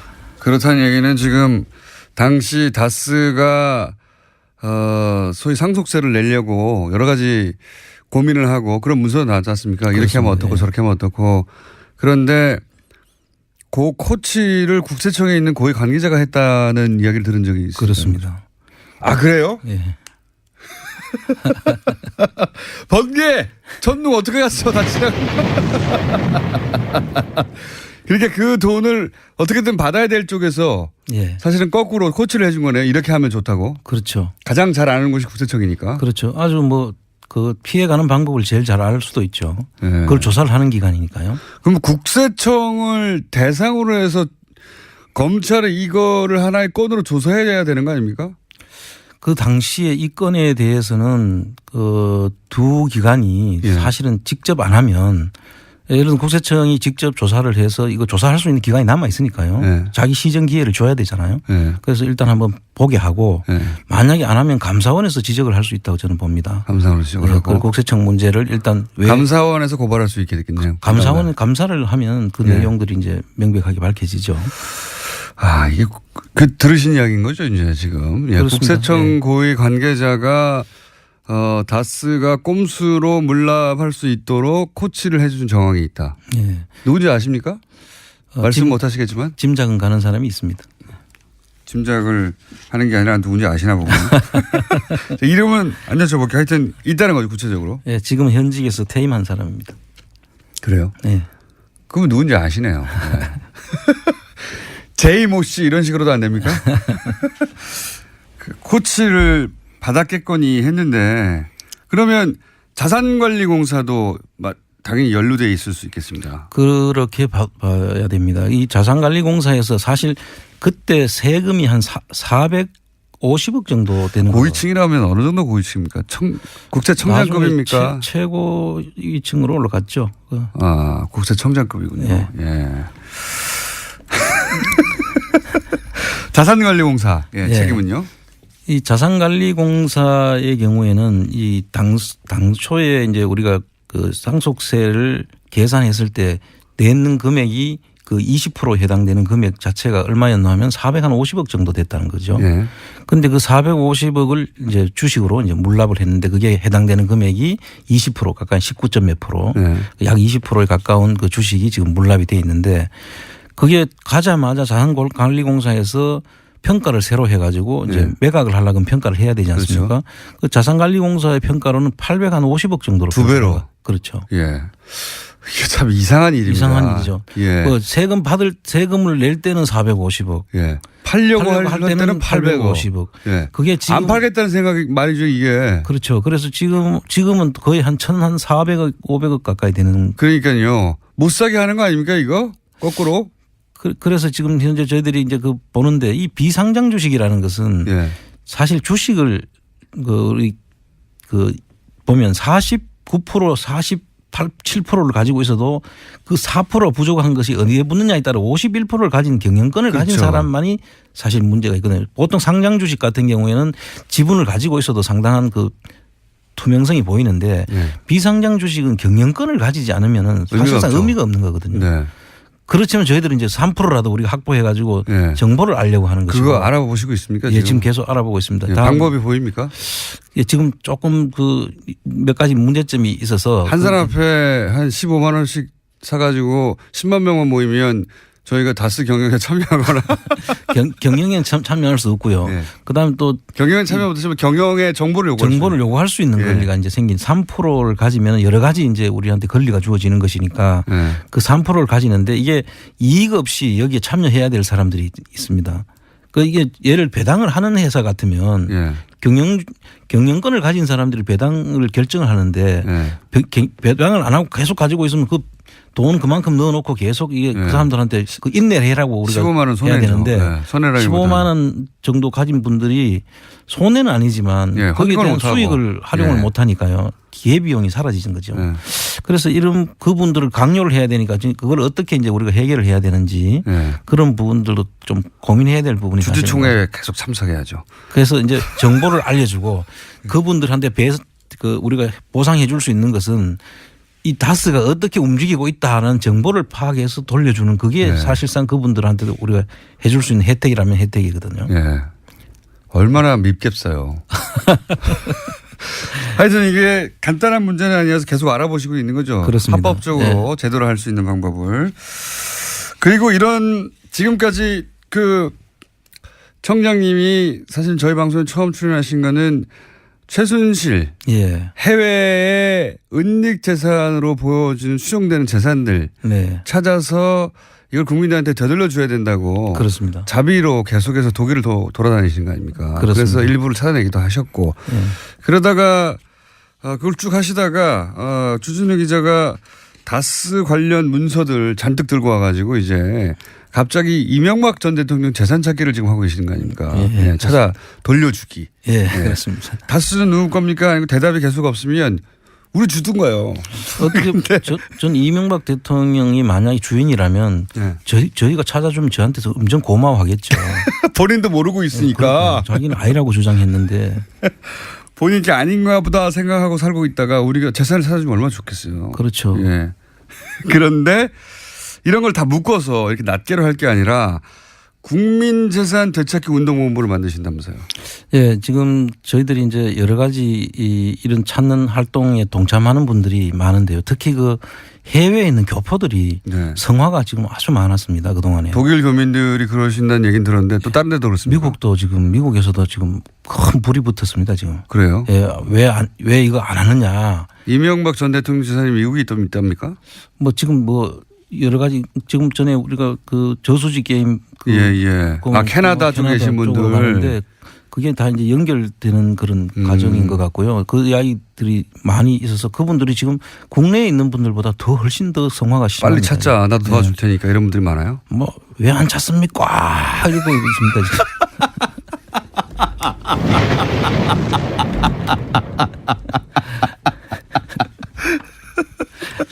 아니 이제 개그까지. 예. 처음에 저희가 청장님과 방송할 때 진행하기 참 쉽지 않았거든요. 네. 그래서 저희가 전등번개를 준비했는데 이제 꽉까지 하시고. 그런 요청이 너무 많아서 예. 이제 혼자 방송에 나가서 얘기하는 것을 넘어서서 예. 국민운동본부를 발족을 해서 이분들의 뜻을 모아야 되겠다, 중지를. 그렇습니다. 이제 국회의원 회관에서 10월 25일 날 2시에 이제 창립 총회를 겸해서 이제 출범식을 이제 하기로. 이거는 국회에서 하는 게 아니라 정치권에서 하는 게 아니라 지금 실제 주체는 국민운동본부고요. 국민운동본부라 하면 여기서 청장님 아닙니까? 제가 좀 쉬면 되는 것이죠. 청장님 개인 운동본부에서 이제 국민운동본부로 좀 넓혀가보자. 사실은 이제 제가 한다고 하더라도 이제 앞에 이 뜻을 같이 하시는 이제 그 종교계, 그다음에 그 시민단체, 그다음에 그 학계, 또 여성계 이런 분들이 전부 다 같이 참여를 합니다. 알겠습니다. 이 운동본부가 이제 만들어지는군요. 이게 이제 청장님이 자비로 사비로 해외 돌아다니면서 하던 일이 점점 커져서 이제 국민운동본부가 언제 발족됩니까? 10월 25일 날 발족하고. 10월 25일이면 다음 주네요? 예. 그렇죠. 다음 이제 바쁩니다. 지금 그래서 뭐 정관도 만들고 지금 한창 지금. 정관도 혼자 만드신 거 아니에요? 예, 뭐 같이 그 노승일 부장이 개인 운동본부에서 국민운동본부로. 노승일 부장이요? 예, 노승일 부장이. K스포츠. 예, 그 재단법인 만들고 요즘 하는데. 백수죠. 근데 재단법인하고 그 최순실 씨한테 상당히 많은 기법을 배웠더라고요. 많은 기법을 배웠더라고요. 재단 만드는 기법을 많이 배웠기 때문에. 아주 전문가 수준 뺨치는 수준이에요. 재단은 이렇게 만드는 게 만들면 된다. 네. 그러니까요. 그렇게 해서 배운 거를 이렇게 좋은 데 쓰면 되는 거죠. 네. 그래서 국민운동본부가 발족이 되고 아직 근데 뭐 홈페이지도 안 만들어지고 그런 상태죠. 예, 지금도 계속 만들어 가고 있고요. 그때 되면 이제 저희들이 그 홈페이지도 다 만들어지면 이제 발표를 하고 그 누구든 참여할 수 있도록 그렇게 기회를 드릴 생각입니다. 이게 이제 혼자 시작해서 여기까지 온 거고요. 홈페이지 만들어지고 본격적으로 발족되면 많은 분들이 관심을 가지고 참여할 겁니다 아마. 네. 그렇겠죠. 예. 더 이상 이제 본인 주머니에서 비행기표 안 사도 되는 그 지점까지 갔으면 좋겠고 그래서 이제 본인 재산인지 모르는 분들에게 다 찾아줬으면 좋겠네요. 인권운동인데 일종의 인권운동이고 본인 재산인지 모르고 살다가 지금 얼마나 억울합니까? 네. 저희가 다 딱지를 붙여가지고 그렇죠. 돌려드려야죠. 예. 이거 당신 거 하고 이렇게 딱 붙여가지고. 자, 오늘은 여기까지 하겠습니다. 국민운동본부하고 그리고 다시 주식 사기 운동. 예. 네. 그것도 저희가 준비해서. 국민운동 본부에서 추진할 수도 있겠습니다. 그러네요. 예. 예. 본부가 생기니까 네. 여기로 다 모아서 하면 되겠군요. 자, 노승현 씨도 함께 한다고 합니다. 네. 재단 만드는 법을 최순실한테 배워서 여기서 활용한다고 하네요. 여기까지 하겠습니다. 지금까지 안원구 전 대구지방국세청장이었습니다. 감사합니다. 예, 감사합니다. 동심과 전통 파괴자 황교익 마칼레님 씨 나오셨습니다. 안녕하십니까. 네, 안녕하세요. 지난주에 막걸리 얘기하셨고 네. 거기 단 거 넣지 말라고. 오늘은 뭡니까? 막걸리 쓰는 게 이제 소주. 막걸리의 대항마 소주. 소주. 네. 소주는 계속 잘 살고 있죠. 그렇죠. 소주는 어마어마하게 마셔요. 그런데 그 소주들이 만들어지는 그 과정들을 잘 모르고 이제 마시는 경우가 많죠. 두 종류의 소주가 있어요. 완전히 다른 두 종류가 있습니까? 네. 하나는 우리가 가장 흔히 마시는 게 희석식 소주이고요. 네. 그다음에 정류식 소주. 저는 소주는 증류인 줄 알았더니 그게 아니에요? 희석식 소주가 있어요. 사실 이 희석식 소주는 사실 소주라고 이름을 붙이기가 좀 애매한 건데 그냥 네. 이렇게 붙이는 거죠.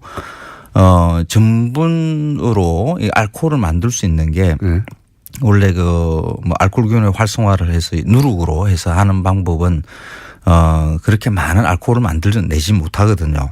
생산성이 좀 떨어지군요. 그렇죠. 그런데 요즘 이 기술이 발달하다 보니까 알코올을 갖다가 최대한 많이 이렇게 뽑아낼 수 있는 기술을 가지고 있습니다. 네. 그래서 그런 방식으로 알코올을 한 95도짜리의 주정이라고 그러는데 95도짜리 술 이렇게 생각하시면 돼요. 네. 그렇게 만들어서 네. 거기에다가 물을 타는 거죠. 아하. 그래서 이렇게 여러 감미료 넣고 이렇게 향도 넣고 이렇게 해가지고 내놓는 게 지금 희석식 소주입니다. 대부분이 그렇습니까? 네, 대부분이 그렇습니다. 우리가 그 소주가 그 마트 같은 데 가면 1,000원대지 않습니까? 그렇게 그렇죠. 값싸게 우리나라에서 가장 대중주라고 할 수 있는 가장 싼 술이죠. 그렇죠. 네. 그래서 이렇게 값싸게 먹을 수 있는 게 이제 그런 기술이 바탕이 되고요. 또 하나가 이제 값싼 재료이거든요. 그 소주들은 타피오카라는 그 재료를 씁니다. 이거 뭡니까? 처음 들어봤는데요. 저 보통 이제 동남아시아나 아프리카나 이런 데 보면 그 뿌리에 이렇게 고구마처럼 이렇게 큰 고구마처럼 그쪽 지역에서는 보통 이걸 식량으로 이렇게 쓰는 거였는데 네. 그게 전분을 아주 값싸게 확보할 수 있는 식물이거든요. 그거는 캐고 난 다음에 그 위에 있는 줄기와 뿌리 그냥 박아 놓으면 또 네. 거기에서 또 나와요? 잡혔고 또 나오고 또 나오고 하는 그렇습니다. 그래서 값싸죠. 그래서 그 타피오카를 가지고 지금 우리가 그걸 수입해서 그렇죠. 소주를 만듭니다. 거기서 전분으로 발효시켜가지고 95% 그렇죠. 만든 다음에 그다음에 물이랑 기타 등등 섞어서 20도 정도로 맞춘다. 그렇죠. 그런 거군요. 10몇 도짜리 이런 것도 나오죠. 그래서 그 타피오카가 그 본격적으로 들어오는 게 1970년대 말이거든요. 네. 그 이전에는 사실 고구마로 소주를 많이 만들었죠. 고구마로. 네. 고구마 소주는 한 70년대, 70년대 이전에 태어나신 분들은 다 이렇게 고구마 소주를 드셨을 겁니다. 그 옛날 조선시대 같은 경우에는 이제 물론 쌀로 한 소주를, 전통적인 방식의 정류 소주를 마셨을 거고요. 이 고구마 소주에서 타피오카 소주로 넘어가는 과정에서 그 우리나라 농업 운동사에서 아주 중요한 사건이 하나가 벌어집니다. 1976년이었는데 그때 이제 한평 지역에서 고구마를 농민이 생산한 것을 농협과 수매를 해서 농협이 수매를 해서 주정회사로 이렇게 주기로 했는데 소주회사죠. 주기로 했는데 농협에서 그걸 수매를 안 한 거예요. 왜요? 주정회사에서 무슨 어떤 조작을 하기 위해서 그리고 타피오카가 이제 그때부터 이제 검토가 되기 시작하거든요. 갈아타기 하는 거죠. 재료 갈아타기. 그래서 한평 지역에 있는 그 고구마 재배 농민들의 고구마가 막 썩어 나가고 막 원래 거기서 구매해 주기로 해서 재배를 했는데 그걸 안 사줬다는 거죠. 그렇죠. 갑자기. 그렇죠. 사전 통보도 없이. 그렇죠. 그래서 농민들이 그에 대한 손해배상을 요구하면서 시위를 합니다. 그러니까 대한민국 건국 이후에 최초의 농민 그 투쟁이죠. 그게 크게 있었습니까, 그게? 그런 그렇죠. 사건이? 그게 한 3년 정도 이렇게 3년이나? 버텼는데 뭐 그때 농민들 입장에서는 배신당한 거고. 그렇죠. 예. 당연히 이제 그 보상을 받아야 되는 거죠. 그런데 뭐 그 당시 뭐 정치 상황 잘 알지 않습니까? 예. 그 박정희 정권 하에서 그 농민들이 굉장히 많은 고통을 당했죠. 폭력적인 그 진압들. 진압 당했겠죠. 예. 그렇죠. 이 우리가 마시는 소주가 그 고구마에서 이렇게 넘어가는 과정에서 농민들의 고통이 그렇게 한 번 있었고요. 이 사건 이후로 사실 넘어가게 되는 겁니까? 그렇죠. 본격적으로? 그렇죠. 지금 그러면 그걸 수입을 했던 회사 네. 쪽도 한번 봐야 되겠네요. 그 회사와 정부의 결탁. 이런 거는 이제 안 청장님이 잘 아실 텐데. 왜냐하면 술 문제는 국세청이 제일 잘 알아요. 이거 세금을 걷어가야 되니까, 그 관리를 거의 다 국세청에서 하거든요. 그래서 안 청장님이 나중에 술 문제도 한번 다뤄주시면. 왜냐하면 이거는 제가 보기에는 농협이 술 만드는 회사하고 네. 이게 사전에 싸바싸바가 되지 않으면 갑자기 그 전에까지 계속해서 구매하던 걸 일시에 중단할 수는 없지 않습니까? 맞아요. 이 사건이 뒤에 가서 그 농협과 주정회사와 뭐 정부의 뭐 일부 커넥션. 뭐 식품부 뭐 그때는 농림부죠 하고 뭐 이렇게 그게 밝혀졌죠. 그래가지고. 밝혀졌군요. 네, 그래서 막 그러지 않고서 그럴 리가 그렇죠. 없죠. 그런데 이제 우리가 마시는 이 소주가 예. 타피오카를 원료로 하는 이 희석식 소주라는 게 값싸게 우리가 술을 마실 수 있다라는 게 소비자 입장에서는 조금 뭐 괜찮은 일일 수도 있지만은 좋은 술을 마시게 하는 방법도 아니고요. 소주가 지금처럼 그 저렴해질 수 있었던 계기이자 소주의 질이 전반적으로 하락하는 계기입니다. 그렇죠. 이게? 그리고 또 하나가 지금의 그 농업 환경들 농민들한테도 이렇게 큰 도움이 안 되는 거거든요. 그 일본 우리 가까이 있는 일본 그 일본과 우리와 농업 환경이 거의 비슷해요. 뭐 인구 대비대 뭐 농지 면적 뭐 농민수 이런 게 우리보다 훨씬 또 적기도 하고요. 그 농민수는. 그런데 그 일본에서는 그 고구마라든지 쌀이라든지 자국 생산의 그 농산물로 하는 소주가 굉장히 많거든요.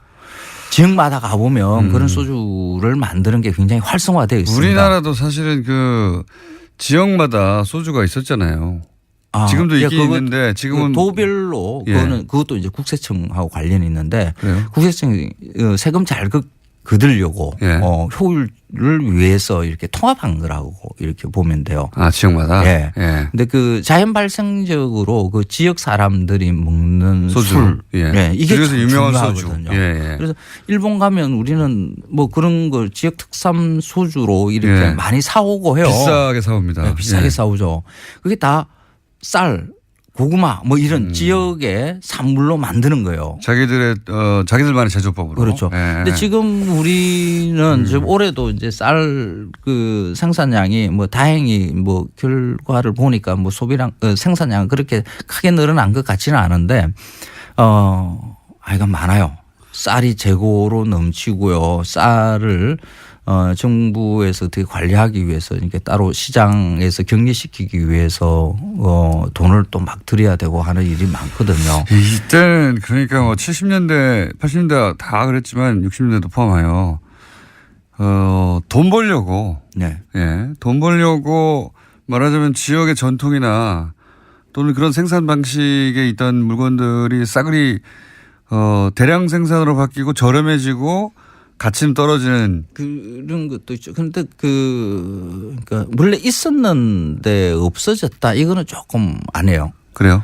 아예 처음부터 없었다고 봐야 돼요. 우리나라에서는 지역마다의 특별한 제조법, 소주 제조법이 따로 그렇게 있지 않았습니까? 이제 가양주라고 해서 지역마다 아니라 이제 집집이 술 빚는 법들이 다 달랐죠. 근데 그 가양주가 산업화 근대화 과정에서 그 공장형으로 이렇게 바뀌어 나가야 되는데 그 과정에 딱 그 일제 강점기가 이렇게 물려 있죠. 아하. 일제가 들어와서 그 술의 그 제조 유통에 관련되는 것을 통제를 하기 시작하면서 우리가 의도하던 대로의 이렇게 지형이 구도가 이렇게 만들어지지 못한 거죠. 네. 그래서 그 예전에 있었는데 그것을 복원한다 뭐 이런 생각을 하게 되면 사실 밑에 있는 자료들을 뒤져보면 가양주밖에 안 나오거든요. 그래서 그런 생각보다는 아예 지금 없는 데에서 새롭게 만든다라고 생각하는 게 나을 수도 있습니다. 우리 힘으로 이제 근대화 못 되다 보니까 근대화 과정에서 보통 다른 나라에서 이게 산업화 질이 좋은 전통주가 어떤 상품화되고 그런 과정을 자연스럽게 거치는데 우리는 그런 과정을 거치지 못했다. 그래서 그 일제강점기의 것들을 그 술들은 보면 다 일본 자본이 들어와서 일본인들에 의해서 술이 만들어지죠. 그래서 그 기술을 사실 한국 그때 당시에 조선인이죠. 그때 당시에 조선인들은 거기서 기술자로 그 일을 하지 못하고요. 뭐 심부름이나 하고 그러니까 좀 하찮은 일들 이런 것을 일본인들이 맡겼어요. 근데 이런 얘기 할 때마다 느끼는 건데 뭐 이제 가까운 나라끼리 다른 나라 뭐 유럽이나 다른 데 역사를 보더라도 이 나라가 이 나라를 지배하거나 전쟁하거나 하는 게 많잖아요. 가까이 있으면 원래 투닥투닥 하는데 근데 하필 우리가 일본에 강점을 당해도 하필 그 시점에 당했나 몰라요. 근대화되는 시점에. 아주 잴 수 없어요. 맞아요. 굉장히 중요한 시기인데 그 시점에 당했나 몰라요. 하필이면. 뭐 역사라는 건 뭐 되돌릴 수 없는 거니까 지금 우리의 현실을 이렇게 들여다보는 그 일로 이제 역사는 봐야 되겠죠. 지금 상황에서 다시 우리의 소주, 제대로 맛있는 소주를 지역별로 만들어내는 작업들을 지금이라도 해야 되지 않는가. 말씀 듣고 보니 그러네요. 하지 못했던 걸 해야 한다? 그렇죠. 쌀이 너무 많아요. 지금 곡물 작업도를 보면 지금 우리나라는 20%대밖에 안 되거든요. 뭐 20%, 23% 뭐 이 정도라고 이야기를 하는데 쌀 작업률은 의무 수입량 빼놓고 난 다음에는 100%예요. 그러니까 뭔가 균형이 안 맞죠.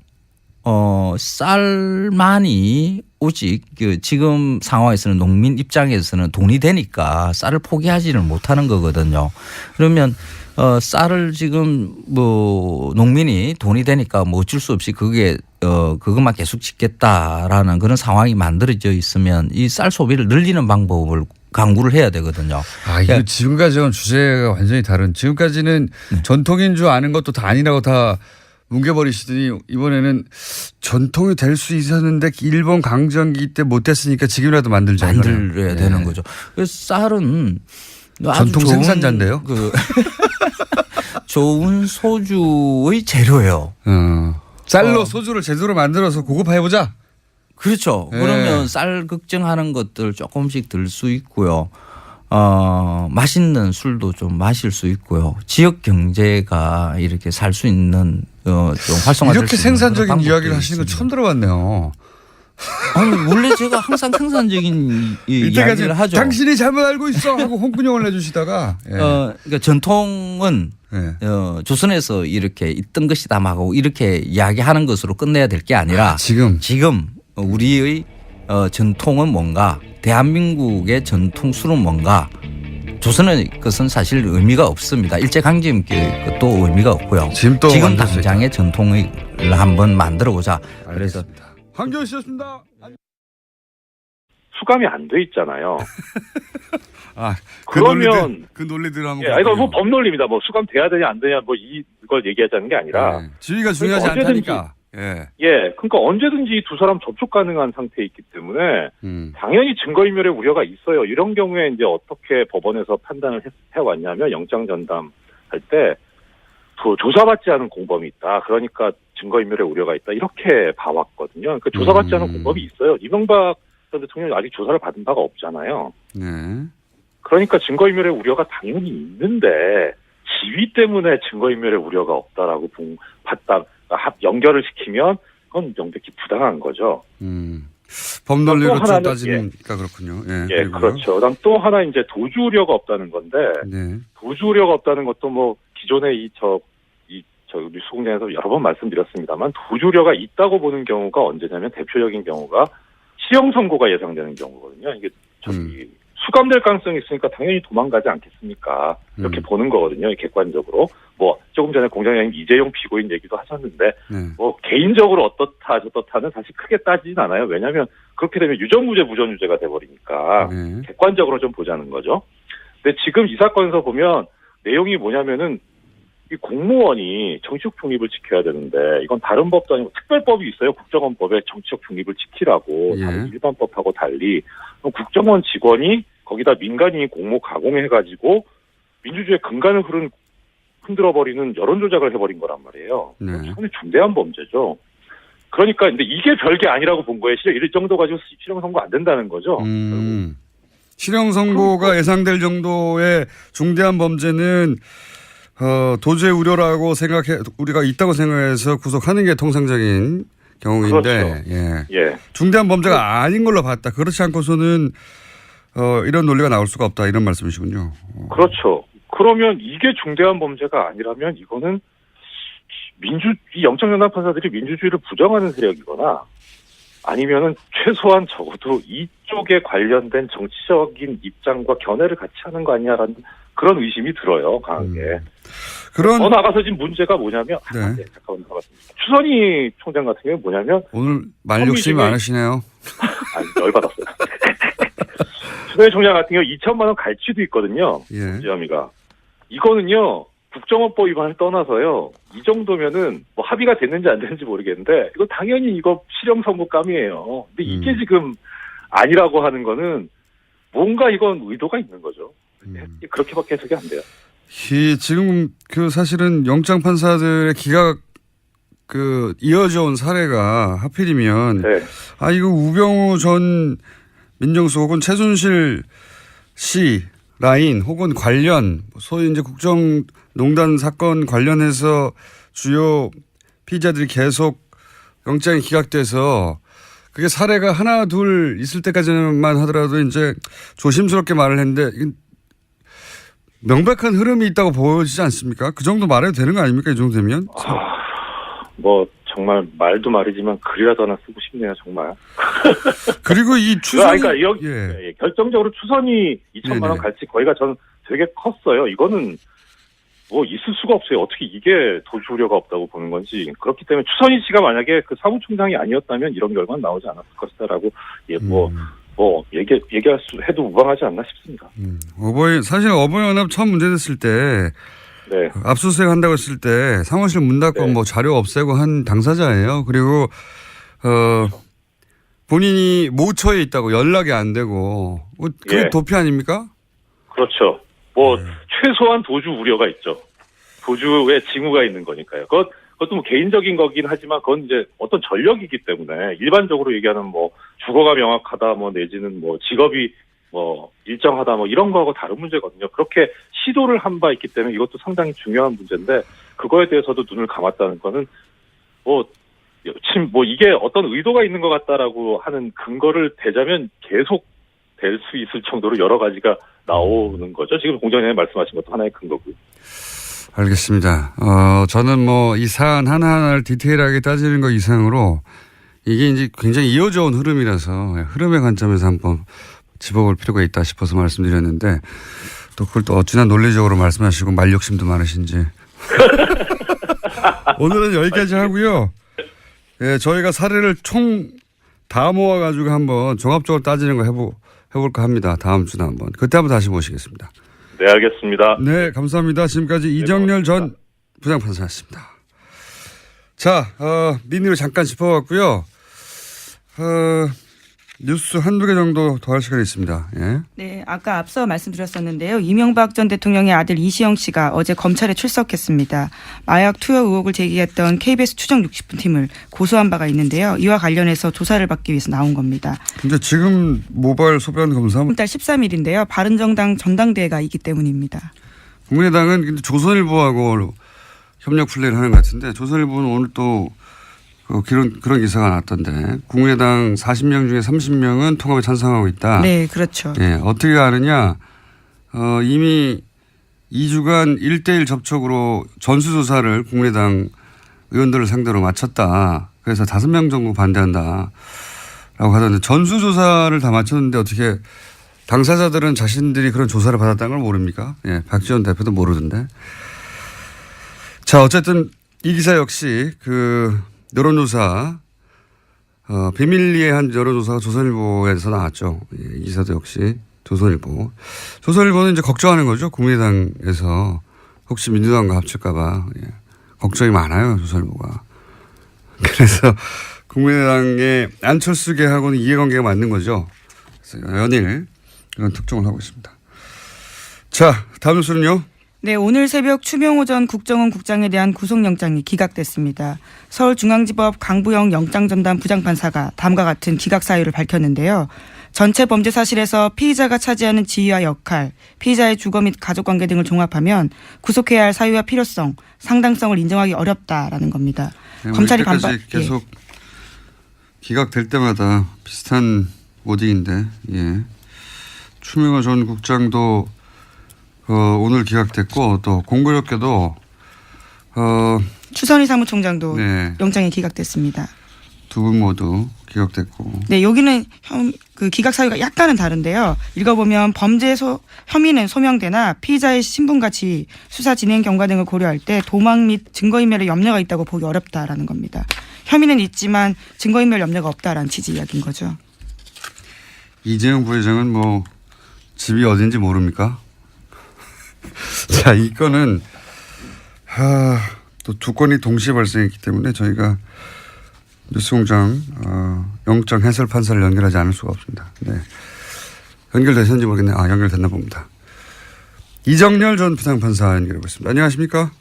네, 안녕하세요. 네, 저희가 몇 차례나 반복적으로 한 기각 건이 이번에 또 비슷한 취지의 인터뷰가 이어질 것 같긴 한데, 그렇죠?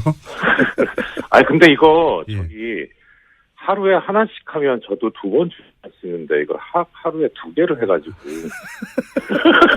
네, 출연 횟수가 이래 줄었습니다. 네. 그러게 말입니다. 두 분을 그냥 묶어서 얘기해 보죠. 예, 예. 이 단건으로 얘기하기보다는 사실은 쭉 이어져 온 어떤 흐름이 있지 않습니까? 그렇죠. 네. 그 흐름의 관점에서 보실 때 이게 어떤 문제가 있는지 좀 정리해 주십시오. 이게 저도 그래도 한때 법원에 몸담았던 사람이라 가급적이면 일반적으로 판사들이 하는 그런 거에 맞춰가지고 좀 말씀을 드리고 다른 여러 가지 의도는 배제하려고 했는데 오늘 거는 진짜 좀 어떻게 할 수가 없네요. 진짜 보니까. 네, 영장 판사도 직접 해보셨잖아요. 예. 예. 일단 크게 저 공장장님께서 이제 두 가지를 묶어서 더 얘기하라고 하시니까 예. 조금 전에 김 기자님께서 말씀을 해주셨는데 예. 이제 두 사람의 구속영장 청구 기각 사유 중에서 공통되는 점이 하나가 있습니다. 이 사건 범죄 사실에서 예. 차지하는 지위, 피의자의 지위라는 말이 나와요. 네네. 예, 그런데 이제 이 지위라는 말이 보통 이제 언제 쓰이냐면 어떤 이게 직급 이런 걸 말하는 게 아니라 범죄에 있어서의 주범이냐 네. 아니면은 수족이냐 손발이냐 이런 거를 의미하는 거거든요. 이 지위라는 게. 네네. 그런데 이제 지위에 비추어 보니까 해서 기각을 했다는 건 결국 지위가 별게 아니라는 얘기잖아요. 네. 예, 그러니까 이제 두 사람이 이제 손발이다.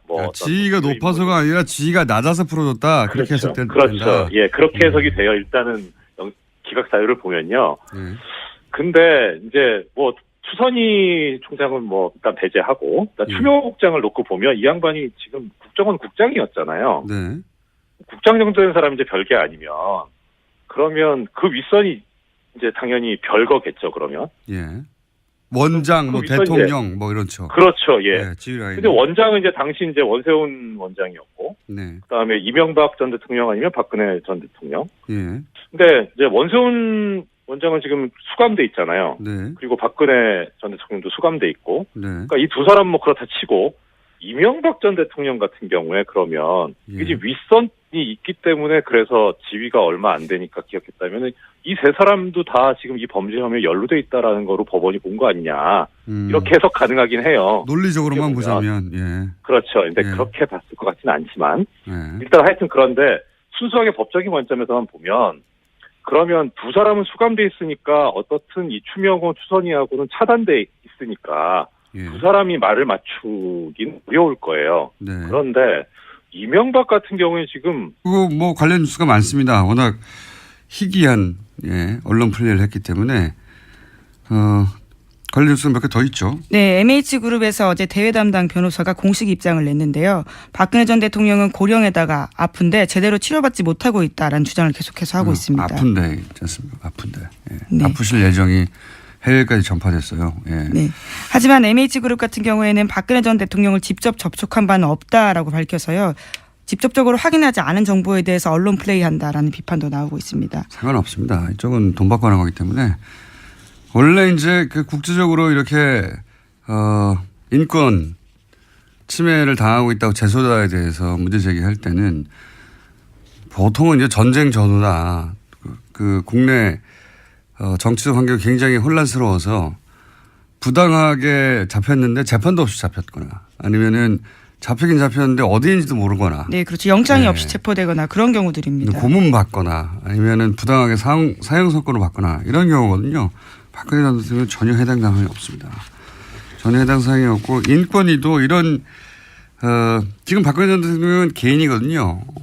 개인에 관련된 사안은 안 다뤄요. 여기서는 보통 전반적인 인권 환경에 대해서 다루지 이것도 말이 안 되고요. 네, 다음 달 9일에 검토할 기초 자료에도요. 박근혜 전 대통령 관련된 사례는 없다라고 합니다. 앞으로도 없을 겁니다. 네, 여성과 아동 최저 생급이 이런 내용만 보고서에 있다라고 합니다. 이 그룹이 UN 인권위를 상대로 한 이런 일을 해본 적이 없는 것으로 보입니다.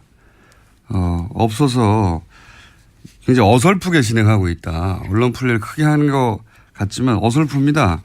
그리고 그 회사 컨설팅 회사요. 여기는 인권 단체가 아니고 회사예요. 보니까. 네, 컨설팅 회사라고 알려져 있습니다. 네, 돈 주고 하는 곳인데 이제 어제도 말씀드렸지만 국제적으로 이제 법률가들이 아까 말씀드린 케이스 같은 경우를 놓고 이제 인권운동 하는 그런 그룹 단체가 있긴 있어요. 유럽에 많이 있는데 일단 프랑스에 있는 사람들한테 사실 이런 운동하는 사람들 서로 다 알거든요. 예.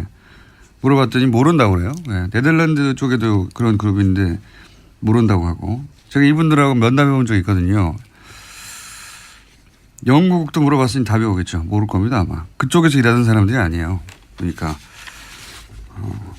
돈 받고 일하는 사람들입니다. 그냥 돈 많이 줬을 것 같은데. 자, 이 뉴스는 저도 계속 추적해서 좀 더 자세히 앞으로 알려드리겠습니다. 어쩌다 보니 제가 이 영역에서 일하는 사람들과 만나서 면담하고 일해본 적이 있습니다. 자, 다음 뉴스는요. 네, 어제 최순실 씨도요. 재판에 나와서 불만을 이야기했습니다. 자신이 인권 침해 당하고 있다는 취지의 주장을 같이 한 건데요. 또 자신이 지금은 약으로 버티지만 정신고문이나 고문이 있었다면 원비와 같은 사망 상태에 이를 정도로 견디기가 힘들다라고 주장했습니다. 또 검찰을 향해서는요. 딸 정유라 씨를 새벽에 남자 조사관이 데려간 건 성희롱에 해당한다라는 주장도 했습니다.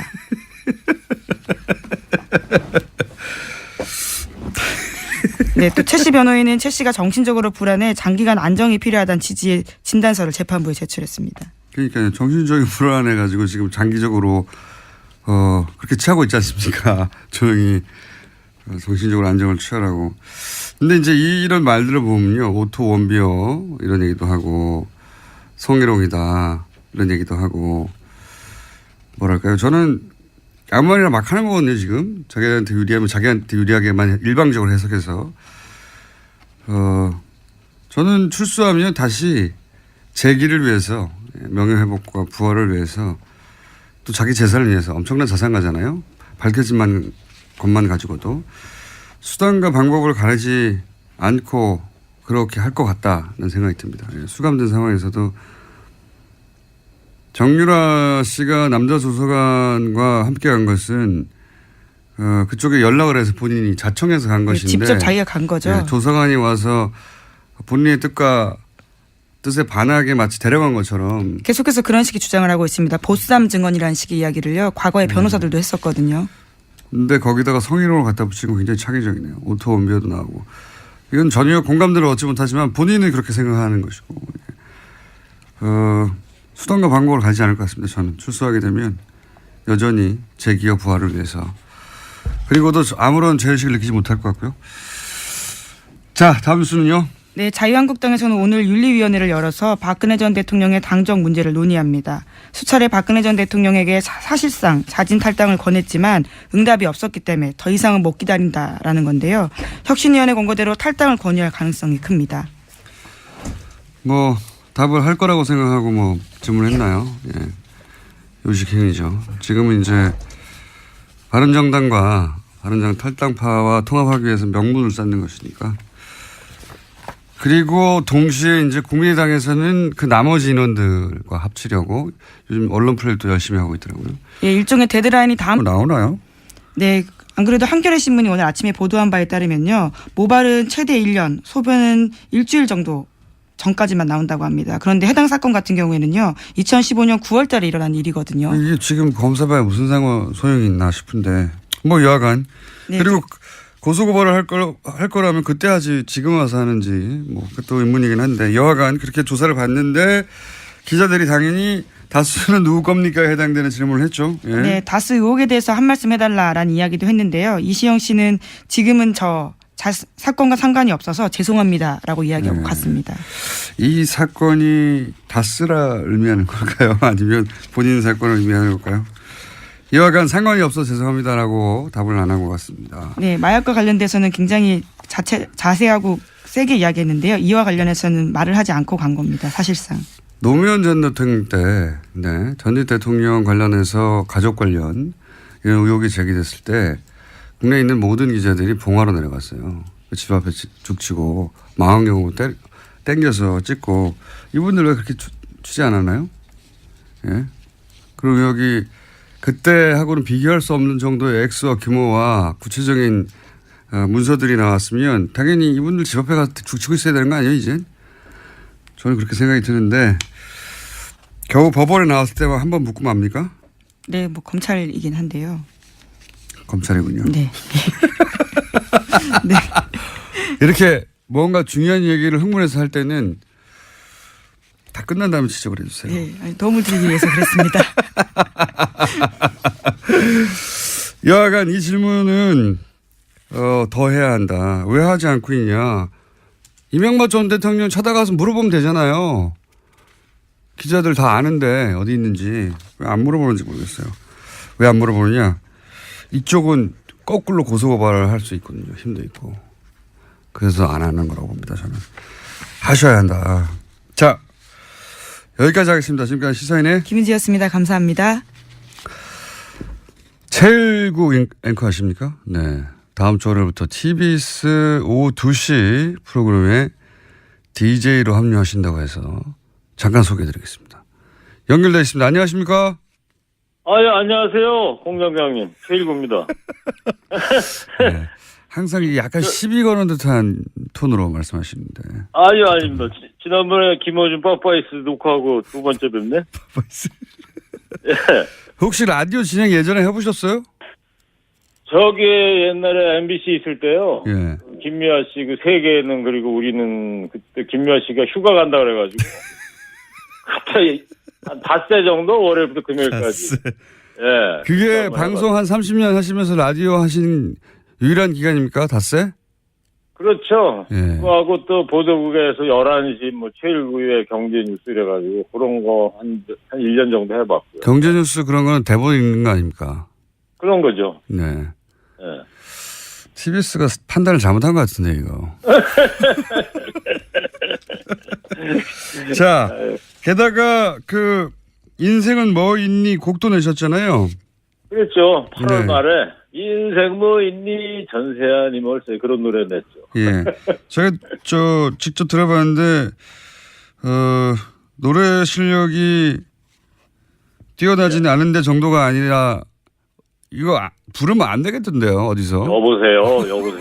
아, 그 노래 연습을 석 달이나 해가지고 녹음한 건데 그러시면 안 되지. MBC 파업하는데 인문 공연 가신다면서요? 이 노래 들고. 아니 그때 안 가시는 게 그 좋겠어요. 얘기를 했는데 네. 후배들이 불러주질 않네요. 노래 나온 걸 모르나 봐.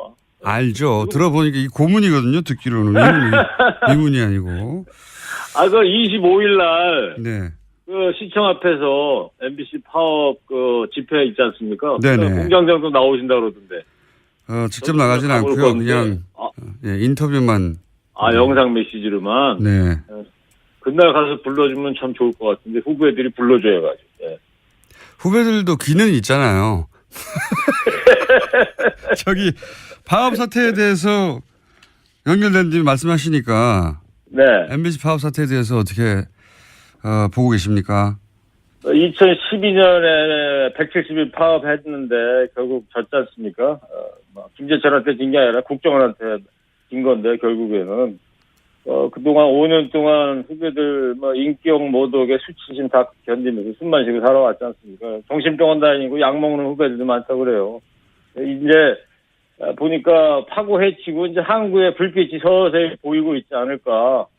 제가 이런 말 안 해도 후배들 단단히 뭉쳐가지고 지금 고용주 김장겸 퇴진은 외치고 있고 반드시 이뤄낼 것이라고 보고 있습니다. 후배들 단단히 해서 이번에는 반드시 승리할 것이라고 생각을 합니다. 알겠습니다. 이 프로그램 성격이 시사 아니죠? 정통 시사 우리 공장장께서 하시는 그런 건 아니고 음악.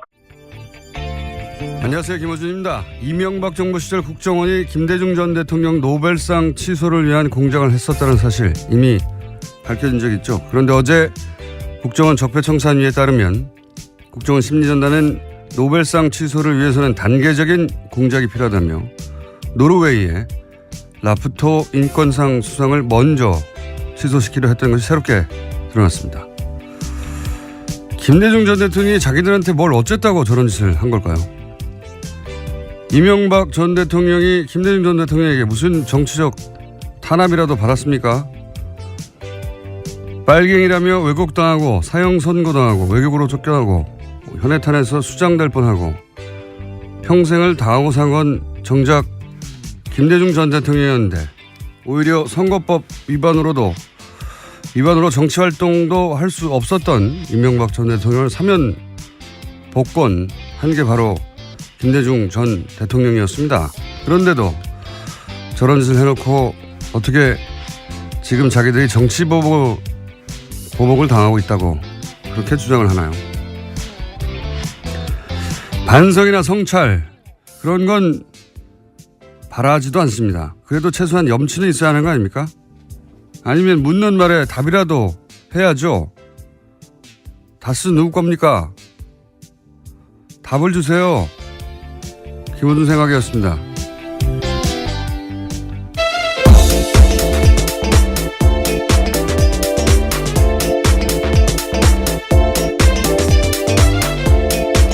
시사인의 김은지입니다.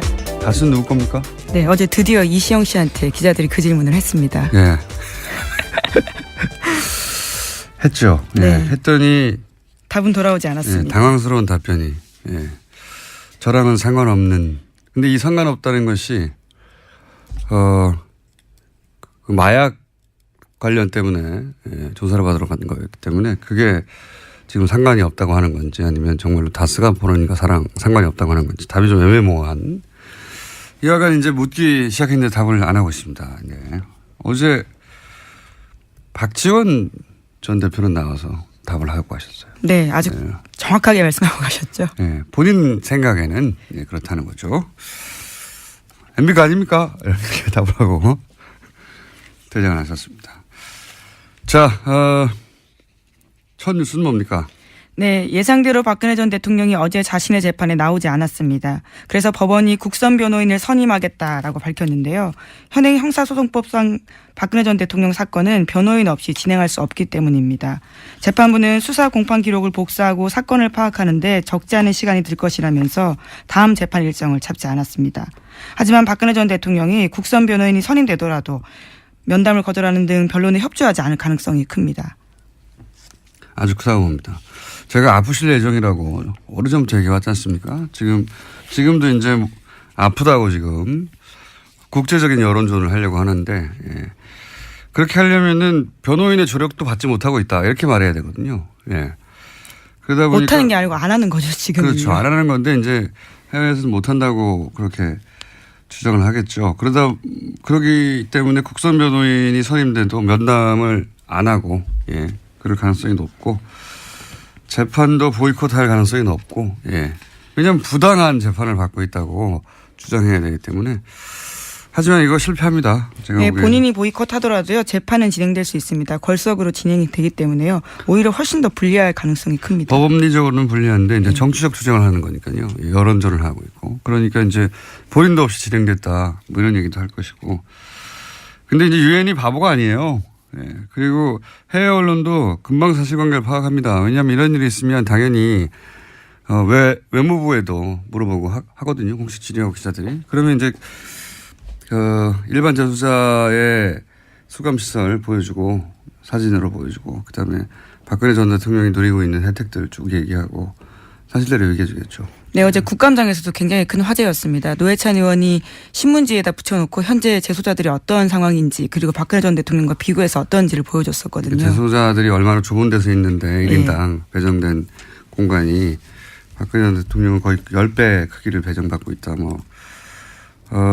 퍼포먼스를 신문지 깔고 하셨죠. 그리고 끝나고 나서 바로 휴대폰으로 본인 이름을 검색해 보셨어요. 굉장히 많은 기사가 나왔습니다. 네. 창의적인 방식이죠. 사실 10마디보다 신문지 한 장에 깔아서 이렇게 좁은 공간에 있다라고. 동시에 이제 사실 우리나라의 그 다인실이라고 부르지는 않지만 여러 명이 있는 네. 방요. 열악하죠.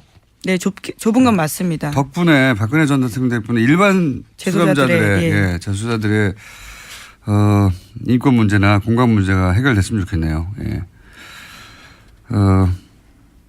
그렇고요. 그리고